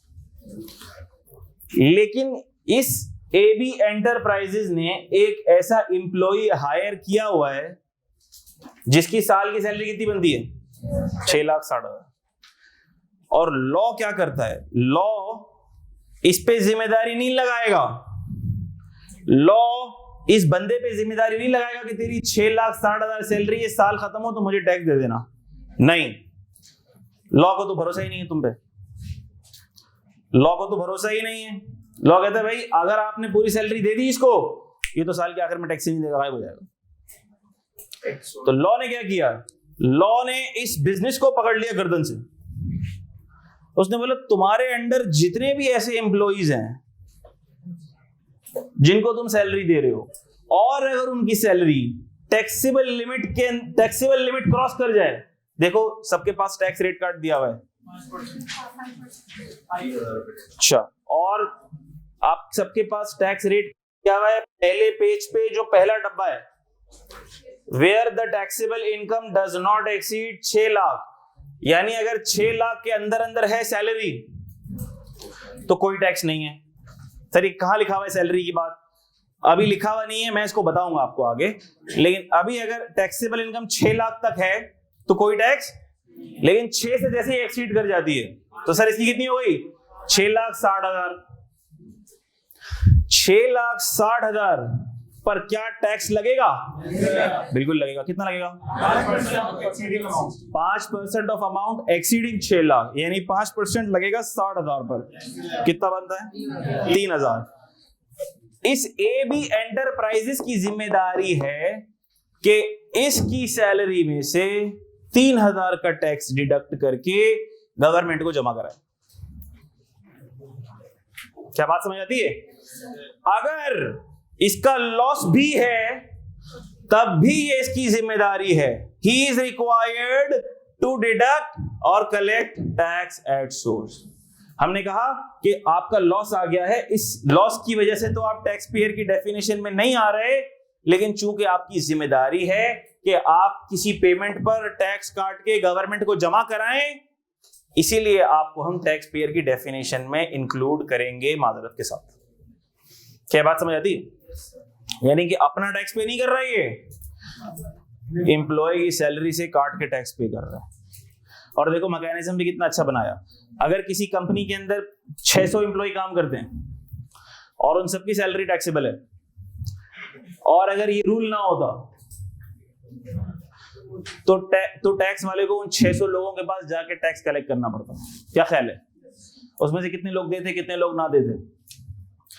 टैक्स वाले ने किया क्या? उसने कहा उसी कंपनी की गर्दन पकड़ लो जिसके पास 600 लोग काम करते हैं। हमने कंपनी की जिम्मेदारी लगा दी, ये 600 लोग जो तेरे पास काम कर रहे हैं, जिनकी सैलरी टैक्सेबल है, इनका टैक्स तूने कलेक्ट करके खजाने में जमा कराना है। और अगर सर वो ना कराए जमा, तो अगर जमा ना कराए तो कोई बात नहीं, टैक्स वाला बोलेगा जब तुमने इसका टैक्स जमा ही नहीं कराया, इसका मतलब कि ये सैलरी है ही नहीं, जाली है। तुम दिखा रहे हो कितनी सैलरी? 55,000 per month. तुम दिखा रहे हो कितना सैलरी का एक्सपेंस? 6,60,000। इसका 3,000 रुपए टैक्स तो तुमने जमा ही नहीं कराया। इसका मतलब तुम झूठ बोल रहे हो कि तुम्हारा एक्सपेंस है ही नहीं। जब तुम्हारा एक्सपेंस है ही नहीं तो मैं इस 6 लाख को कम कर रहा हूं। जैसे ही मैंने इस 6 लाख को कम किया, मेरी इनकम 5 लाख पॉजिटिव हो गई, और जैसे ही मेरी इनकम 5 लाख पॉजिटिव हो गई, टैक्स वाले ने निकाल इस पे टैक्स।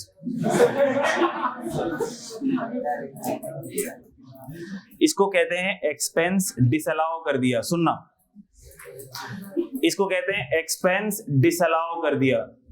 बिजनेस इनकम में हम तफसील से पढ़ेंगे और इसमें गौते लगाएंगे। इतना डिटेल्ड कॉन्सेप्ट है, इतनी प्रैक्टिस करेंगे कि क्योंकि मेन एग्जाम एरिया है। इसको कहते हैं एक्सपेंस डिसअलाउ कर दिया। टैक्स वाले ने आप पे जिम्मेदारी लगाई, आपने वो जिम्मेदारी पूरी नहीं की। किसी पेमेंट पे टैक्स कलेक्ट करना था, आपने नहीं किया। टैक्स वाला बोलेगा इधर एक्सपेंस ही नहीं है, हम मानते ही नहीं इसको। जब एक्सपेंस नहीं मानेगा तो इनकम क्या हो जाएगी? इंक्रीज। जब एक्सपेंस नहीं मानेगा तो इनकम क्या हो जाएगी? इंक्रीज। और जब इनकम इंक्रीज हो जाएगी तो टैक्स लग जाएगा। बात आती समझ में? तो कुछ केसेस में ऐसा भी होता है कि खुद की इनकम पे तो हमारी टैक्स नहीं लग रहा, लेकिन पेमेंट्स पे टैक्स डिडक्ट करके जमा कराना है। बात आती समझ में? अच्छा, इसी तरह एक और मिसाल भी होती है, NPOs, non profit organization. Non profit organization जैसे ये एधी है, सैलानी वेलफेयर है, ठीक है, सिटीजन फाउंडेशन है, ये नॉन प्रॉफिट ऑर्गेनाइजेशन है। नॉन प्रॉफिट ऑर्गेनाइजेशन की इनकम के ऊपर टैक्स नहीं लगता, ठीक है, लेकिन क्या ये टैक्स पेयर की डेफिनेशन में आएंगी? इसलिए क्योंकि इन पे भी ये जिम्मेदारी है कि ये भी जो पेमेंट करें, अगर उस पर टैक्स डिडक्ट करना बनता है तो उनको टैक्स डिडक्ट करना पड़ेगा। बात समझ आती है? हमें नहीं पता कौन सी पेमेंट पर करना है, कौन सी पेमेंट पर नहीं करना, अभी हमें नहीं पता। मैंने सिर्फ एक मिसाल ली है, सैलरी वाली, ठीक है, मैंने सिर्फ एक मिसाल ली है। और बहुत सी पेमेंट्स होती हैं जिन पर टैक्स डिडक्ट करना होता है, बाद में देखेंगे हम। लेकिन अगर टैक्स वाले ने आप पे जिम्मेदारी लगाई है कि आप कोई एक्सपेंस कर रहे हो, किसी एक्सपेंस की पेमेंट कर रहे हो, और वो पेमेंट करते हुए आपने उसके पैसों में से टैक्स डिडक्ट करके गवर्नमेंट को जमा कराना है, और आपने वो जिम्मेदारी पूरी ना की, तो वो एक्सपेंस अलाउ नहीं होगा। क्या बात समझ आती है? जिस तरह मैंने आपको मिसाल दी कि इस केस में 6,60,000 जो इसकी सैलरी बनती है, इस कंपनी की जिम्मेदारी है कि इसको 6,60,000 ना दे, इसको कितने दे, इसको दे 657, और 3,000 कहां दे, 3,000 कहां दे, टैक्स वाले को। तो 657 इसके बैंक अकाउंट में जाएंगे, 3,000 एफबीआर वाले के पास जाएंगे, 660 हो गए। अब ये 660 का एक्सपेंस अलाउ हो जाएगा। क्या ये बात सब कुछ समझ आती है बेटा? किसी ना किसी हद तक भी समझ आ जाए बहुत है, कोई टेंशन लेने की जरूरत नहीं है। आगे हम इसको तफसील से डिस्कस करेंगे। डेफिनेशन समझाने के लिए ये बातें करना जरूरी था, इसलिए मैंने कर दी। किसी का कोई सवाल हो तो पूछ सकता है बेटा। एनीवन? बोले बच्चा।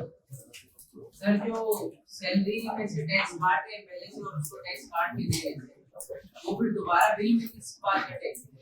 दोबारा बिल में कौन सा? सर जब बिल वाले को क्या पता तुम्हारी सैलरी में से टैक्स कटा है? सर क्यों नहीं बात नहीं पता ना। ऐसे तो किसी को, मेरी बात सुनो, गैस के बिल पे टैक्स कटता है, बिजली के बिल पे टैक्स कटता है, गैस वाले को क्यों नहीं पता तूने बिजली के बिल पे टैक्स दिया हुआ है? उसने क्यों नहीं? फिर जब तू पेट्रोल पंप पे पेट्रोल भरवाता है उसमें भी टैक्स होता है, पेट्रोल वाले को ये क्यों नहीं बताता मेरे घर के बिजली के बिल पे टैक्स कटी है? समझो मेरी बात। हर बंदे, जितने भी अथॉरिटीज है ना, जितनी भी अथॉरिटीज है, सबकी अपनी अपनी जिम्मेदारी है। सब खून निचोड़ेंगे, सबने खून निचोड़ लिया। साल के आखिर में देखो कितना निचोड़ा, कितने लीटर निचोड़ा। आपने कहा सर जितना भी खून निचोड़ा वो बनता है 25,000, ठीक है? तो तुम्हारी इनकम पर टैक्स बनता कितना है? सर ज्यादा कट गया, मेरी इनकम पे तो सिर्फ 10,000 रुपए टैक्स बनता है। तो ठीक है, 15,000 रिफंड हो जाएगा आपको। और कोई सवाल बच्चों?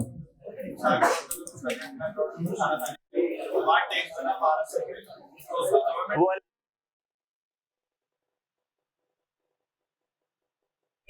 इसलिए उसका जवाब सेल्स टैक्स के साथ। और कोई सवाल? जी बच्चा।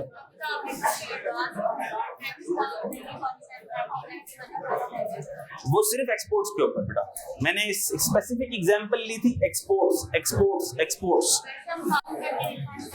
हाँ, नॉर्मल केसेस में तो रिफंड होगा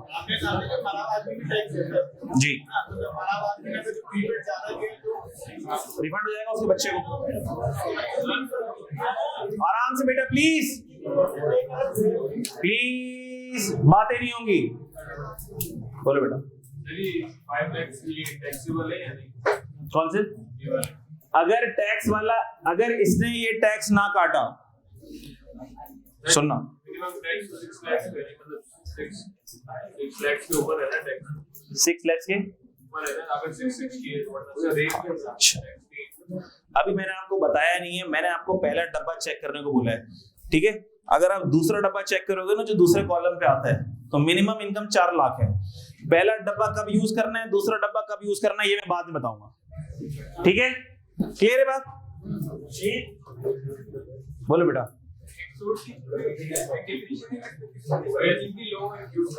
एट सोर्स की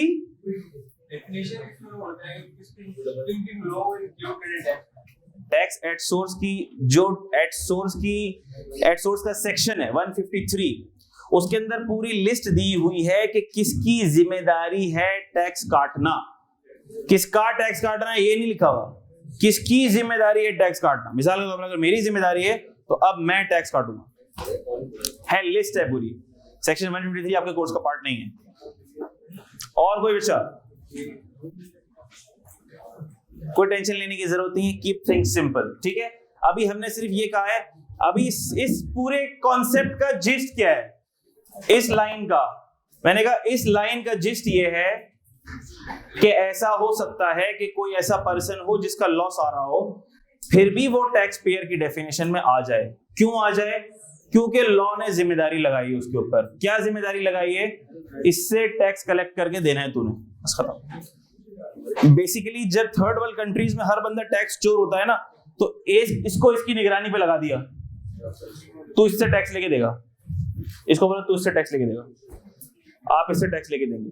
यानी कि हर किसी को एक दूसरे का मॉनिटर बना दिया। कंपनी को बोला अगर आपने, बेटा प्लीज, हमने कंपनी को बोला आपने अगर गुड्स परचेज करने हैं तो आपने सामने वाले का टैक्स काट के हमें जमा कराना है। भाई कौन सा टैक्स, कैसा टैक्स, साल तो खत्म हुआ ही नहीं, इनकम तो उसकी आई नहीं, ये कौन सा टैक्स काटना है? हमने कहा प्रीपेड टैक्स काटना है। बात आती समझ में? इसको बाद में डिटेल में देखेंगे। अभी बताने का मकसद सिर्फ इतना है, अगर किसी पर्सन की इनकम नहीं है, अगर किसी पर्सन का लॉस आ रहा है, उसकी इनकम नहीं है, चार्जेबल टू टैक्स उसकी इनकम नहीं है, तो क्या वो टैक्स पेयर की डेफिनेशन में आ सकता है? हमने कहा बिल्कुल आ सकता है। हो सकता है उसकी कोई जिम्मेदारी हो, उसने किसी पेमेंट से टैक्स काट के गवर्नमेंट को जमा कराना हो, इसलिए वो टैक्स पेयर की डेफिनेशन में आ सकता है। बस इतना याद रखना है, ठीक है भाई। और इसका लास्ट पॉइंट भी जल्दी से लिख लो ताकि हम आगे बढ़े। अच्छा बेटा, आज के बाद जो हमारा सेशन होगा वो सैटरडे को होगा, ठीक है? कल नहीं है हमारी क्लास। अब जो हमारी क्लास है वो है सैटरडे वाले दिन, ठीक है बेटा? अच्छा भाई, एनी पर्सन लिखो बेटा, any person required to furnish a return of income, any person who is required to furnish return of income, who is required to furnish return of income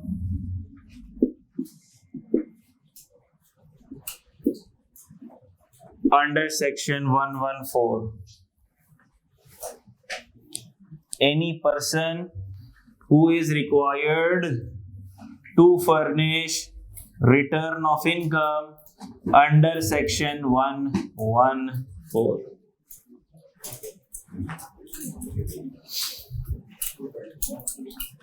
इसका क्या मतलब हुआ सर? ये सेक्शन क्या बताता है?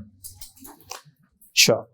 एक तो हमने आपको कहा कि भाई अगर आपकी इनकम है, ना करो चाहिए, ये आपको डिस्टर्ब करेगा, पेन ना बजाओ, ठीक है? श्योर। सेक्शन 114 कौन सा सेक्शन है, क्या सेक्शन है? ये सेक्शन हम पढ़ेंगे, रिटर्न ऑफ इनकम का चैप्टर है, उसमें ये सेक्शन आएगा। मिसाल के तौर पर कोई बंदा है, वो कह सकता है कि सर मेरी तो इनकम है ही नहीं, I do not derive any income chargeable to tax, मेरी इनकम तो है ही नहीं। मैंने कहा अच्छा, एसेट्स क्या है आपके पास? सर बस एक छोटा मोटा फ्लैट है। वो कहां से आया? सर वो अब्बा ने गिफ्ट किया था। श्योर, ऐसा हो सकता है ना, ऐसा हो सकता है। सुनना जरा, ये मिस्टर ए है, मिस्टर ए कहता है, हमने मिस्टर ए से पूछा भाई आपकी इनकम कितनी है? उसने कहा मेरी इनकम नहीं है, नील है, मैं कुछ नहीं कमाता।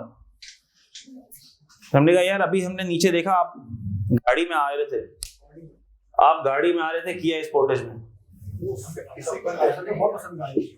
या आप आ रहे थे सिविक में।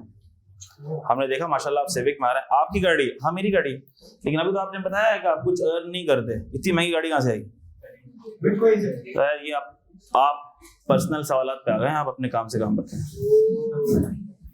अच्छा, तो टैक्स वाला कहता है अगर तुम्हारी कोई इनकम नहीं है, ऐसा हो सकता है, मिसाल के तौर पर ऐसा हो सकता है कि किसी के अब्बा माशाल्लाह पैसे वाले आदमी हो, उनके बच्चे ने AFC पास किया, उन्होंने उसको सिविक दिला दी, और वो सिविक भी उसके नाम पे। अच्छा एक बात मैं क्लैरिफाई कर दूं, पिछले सेशन में मेरे साथ हुआ, पूरा सेशन गुजरा और उसके अंदर मैंने एग्जांपल दी, फॉर्च्यूनर फॉर्च्यूनर फॉर्च्यूनर बोलता गया मैं। क्लास खत्म हुई, खातून मेरे पास आई, सर बाकी सब समझ आ गया, ये फॉर्च्यूनर क्या होता है? तो मैंने कहा उसके बाद से मैं जरूर क्लियर करूंगा मैं कि किया स्पोर्टेज भी एक गाड़ी का नाम है और ये होंडा सिविक भी एक गाड़ी का नाम है, और ये दोनों काफी महंगी गाड़ियां होती हैं, कराची में पाई जाती है। अच्छा तो ठीक है बेटा।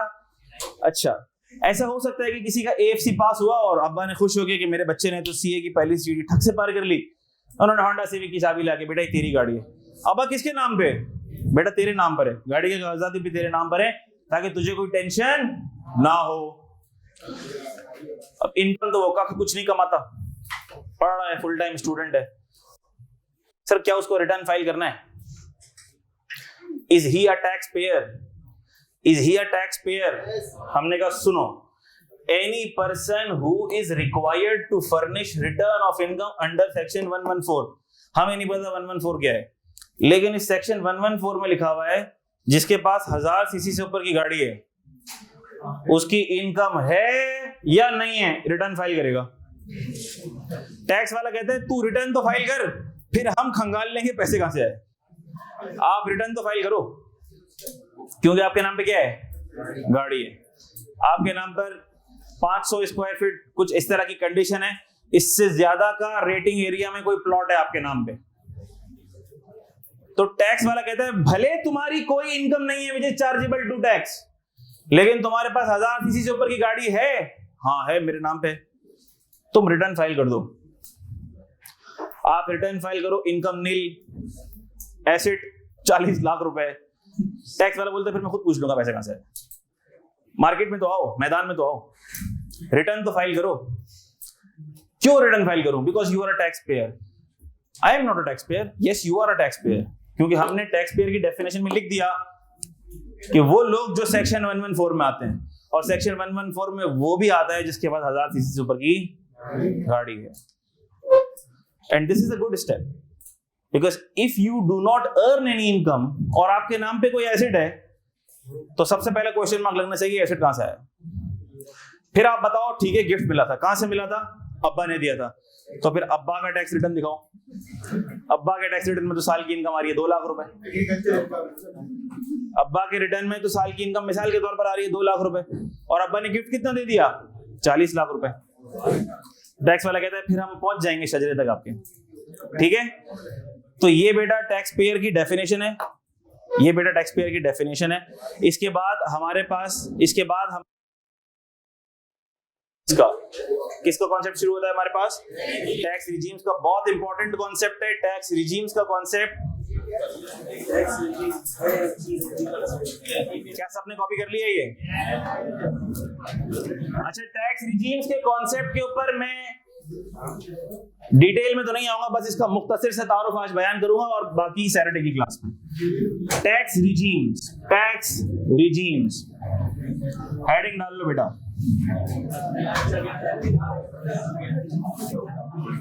ये बहुत ज्यादा इंपॉर्टेंट डिस्कशन है, वेरी वेरी इंपॉर्टेंट। यानी कि यूं समझ लो कि अब जो भी कॉन्सेप्ट्स आ रहे हैं ये आपके टैक्स के कोर कॉन्सेप्ट्स हैं बेटा, टैक्स रिजीम्स।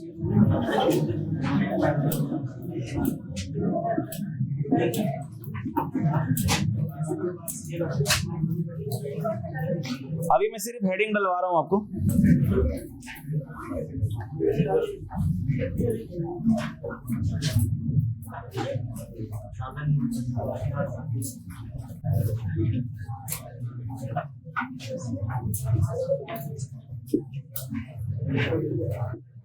एक होती है नॉर्मल टैक्स रिजीम,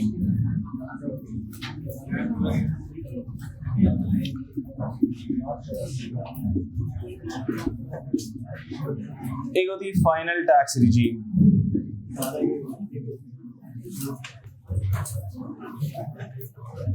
और एक आपके पास है सेपरेट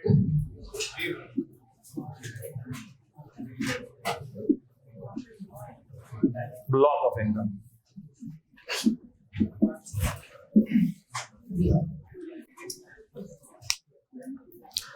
अब रिजीम्स को क्लासिफाई करने के मुख्तलिफ तरीके हो सकते हैं, मैं इसको आसानी के लिए इस तरह से क्लासिफाई करता हूं समझाने के लिए, ठीक है। अच्छा तो ये टैक्स रिजीम है क्या? हाँ बेटा ऑफ ही करेंगे हम, बस सिर्फ मैं मुख्तसर से हवाला दूंगा इसका और हम ऑफ करेंगे। टैक्स रिजीम्स है क्या? बेसिकली ये इनकम को टैक्स करने के मुख्तलिफ मोड्स हैं, इनकम को टैक्स करने के मुख्तलिफ मोड्स हैं। सर इसके लिए अलग अलग कैटेगरियां क्यों बनाई हैं आपने? ये जो रेट लिखे हैं, कोई भी इनकम आती है उसी रेट के ऊपर उसको दे मार दे टैक्स आ जाएगा, क्या ख्याल है? क्या ख्याल है? सर आपने जो रेट का पर्चा दिया है उसमें रेट लिखे हुए ना, 6 लाख से 4 लाख, 0 से 6 लाख इतना, 6 से 12 इतना, 12 से 18 इतना, कोई भी इनकम होगी उसके ऊपर ये रेट लगाएंगे, टैक्स निकाल लेंगे। आपने ये अलग अलग डब्बे क्यों बना दिए? हमने कहा मसले हैं बहुत ज्यादा। सर क्या मसले हैं? हमने कहा हाँ, सारी इनकम सीधी और मासूम नहीं होती, कुछ इनकम टेढ़ी भी होती है। जिस तरह सीधे लोगों को सीधे तरीके से ट्रीट किया जाता है, टेढ़े लोगों को टेढ़े तरीके से ट्रीट किया जाता है। क्या ख्याल है? इसी तरह हर तरह की इनकम को अलग अलग तरीके से ट्रीट किया जाएगा और उससे टैक्स लिया जाएगा। जहां टैक्स कलेक्ट करना आसान होगा वहां पर कोई और तरीका इख्तियार किया जाएगा, जहां टैक्स कलेक्ट करना मुश्किल होगा वहां कोई और तरीका इख्तियार किया जाएगा। जो इनकम ऐसी होगी जहां पर हम आसानी से ज्यादा टैक्स कलेक्ट कर सकते हैं, उसके ऊपर ज्यादा रेट लगा देंगे। क्या ख्याल है? जो मुश्किल होगा देख लेंगे, उसको किसी और मोड के थ्रू टैक्स कर देंगे। होता है ना, मिसाल के तौर पर क्लास में भी कोई बच्चा है, कोई तेज बच्चा है, ठीक है, उसको ज्यादा गाइड करने की जरूरत नहीं, आपने थोड़ा सा बता दिया वो पिक कर लेगा। कोई थोड़ा वीक बच्चा है, उसके ऊपर तवज्जो जरा ज्यादा देनी पड़ेगी। तो इसी तरह से हम सारी इनकम को एक लाठी से नहीं हाँक सकते, एक तरह से ट्रीट नहीं कर सकते, ठीक है। हर किसी इनकम के मोड की टैक्सेबिलिटी हमें देखना पड़ेगी कि उसके लिए क्या तरीका सूटेबल है, कौन से तरीके से टैक्स ज्यादा कलेक्ट हो सकता है, कौन से तरीके से टैक्स बेहतर तरीके से कलेक्ट हो सकता है। कि किसके पर्सपेक्टिव से बात हो रही है? टैक्स कलेक्शन के पर्सपेक्टिव से बात हो रही है, टैक्स पेयर के पर्सपेक्टिव से बात नहीं हो रही, ठीक है। तो टैक्स अथॉरिटीज ने मुख्तलिफ तरह की रिजीम्स बना दी, मुख्तलिफ तरह की मोड्स और कैटेगरीज बना दी हैं कि कोई इनकम अगर नॉर्मल में फॉल कर रही है तो उसके साथ क्या ट्रीटमेंट होगा, कोई अगर फाइनल में फॉल कर रही है उसके साथ क्या ट्रीटमेंट होगा, कोई अगर इसमें फॉल कर रही है उसके साथ क्या ट्रीटमेंट होगा, उसके साथ हम किस तरह से पेश आएंगे, ठीक है। जिस तरह से जेल के अंदर अगर कोई मुजरिम आ जाए, छोटा मोटा अगर किसी ने पॉकेट मारा है, पर्स वर्स चुराया है, तो ठीक है, 2-4 डंडे लगा के उसको फिर छोड़ देंगे। लेकिन अगर सर किसी ने कत्ल किया है तो उसके साथ ट्रीटमेंट वैसा ही होगा। क्या ख्याल है? उसको फिर ऐसी 3rd डिग्री दी जाएगी, उसको सजा भी फिर उम्र कैद की होगी। तो इसी तरह से हर जगह पर ट्रीटमेंट अलग अलग होते हैं, keeping in view the nature the modality. इसी तरह से इनकम टैक्स की दुनिया में भी हमारे पास मुख्तलिफ रिजीम्स हैं। हम ये देखेंगे कि हर रिजीम में इनकम के साथ क्या ट्रीटमेंट होता है और कौन सी इनकम किस रिजीम में फॉल करती है, कौन सी इनकम किस रिजीम में फॉल करती है। तो सर पहले आपने कहा था कि इनकम हेड में फॉल करती है, अब आप कह रहे हैं इनकम रिजीम में फॉल करती है। क्या ये खुला तजाद नहीं? हमने कहा नहीं, खुला तजाद नहीं। Head of income is a separate categorization, regime of income is a separate categorization, ठीक है। मिसाल के तौर पर मैं ये कह सकता हूं कि यहां जो बच्चे बैठे हुए हैं वो आईकैप की न्यू स्कीम में ग्रुप ए के स्टूडेंट्स हैं। क्या ये बात ठीक है? क्या मैं ये कह सकता हूं कि ये जितने बच्चे बैठे हुए हैं ये कैफ 2 टैक्स प्रैक्टिसेस के बच्चे बैठे हुए हैं? ये भी कह सकता हूं। क्या ख्याल है? क्या मैं ये कह सकता हूं कि यहां जितने बच्चे बैठे हुए हैं वो अकाउंटेंसी प्रोफेशन के बच्चे बैठे हुए हैं? मुख्तलिफ तरह से कैटेगराइज कर सकता हूं। दिस इज नॉट कि मैंने अगर आपको एक टैग दे दिया, एक लेबल दे दिया, तो मैं किसी और तरीके से आपको कैटेगराइज नहीं कर सकता, ठीक है बेटा। तो नेक्स्ट क्लास में हमारा डिस्कशन शुरू होगा टैक्स रिजीम्स का, which is a very very important discussion. कोई बच्चा भी लेट नहीं होगा, ठीक है। हैंडआउट्स अगली क्लास से हमारे शुरू हो जाएंगे, इसलिए जिसके पास हैंडआउट्स अवेलेबल नहीं है वो फोटोकॉपियर के पास हैंडआउट्स जाकर कलेक्ट कर लेगा। किसी को कोई मसला, कंफ्यूजन, क्यूरी है, I am available for discussion, you can come to me and ask any question.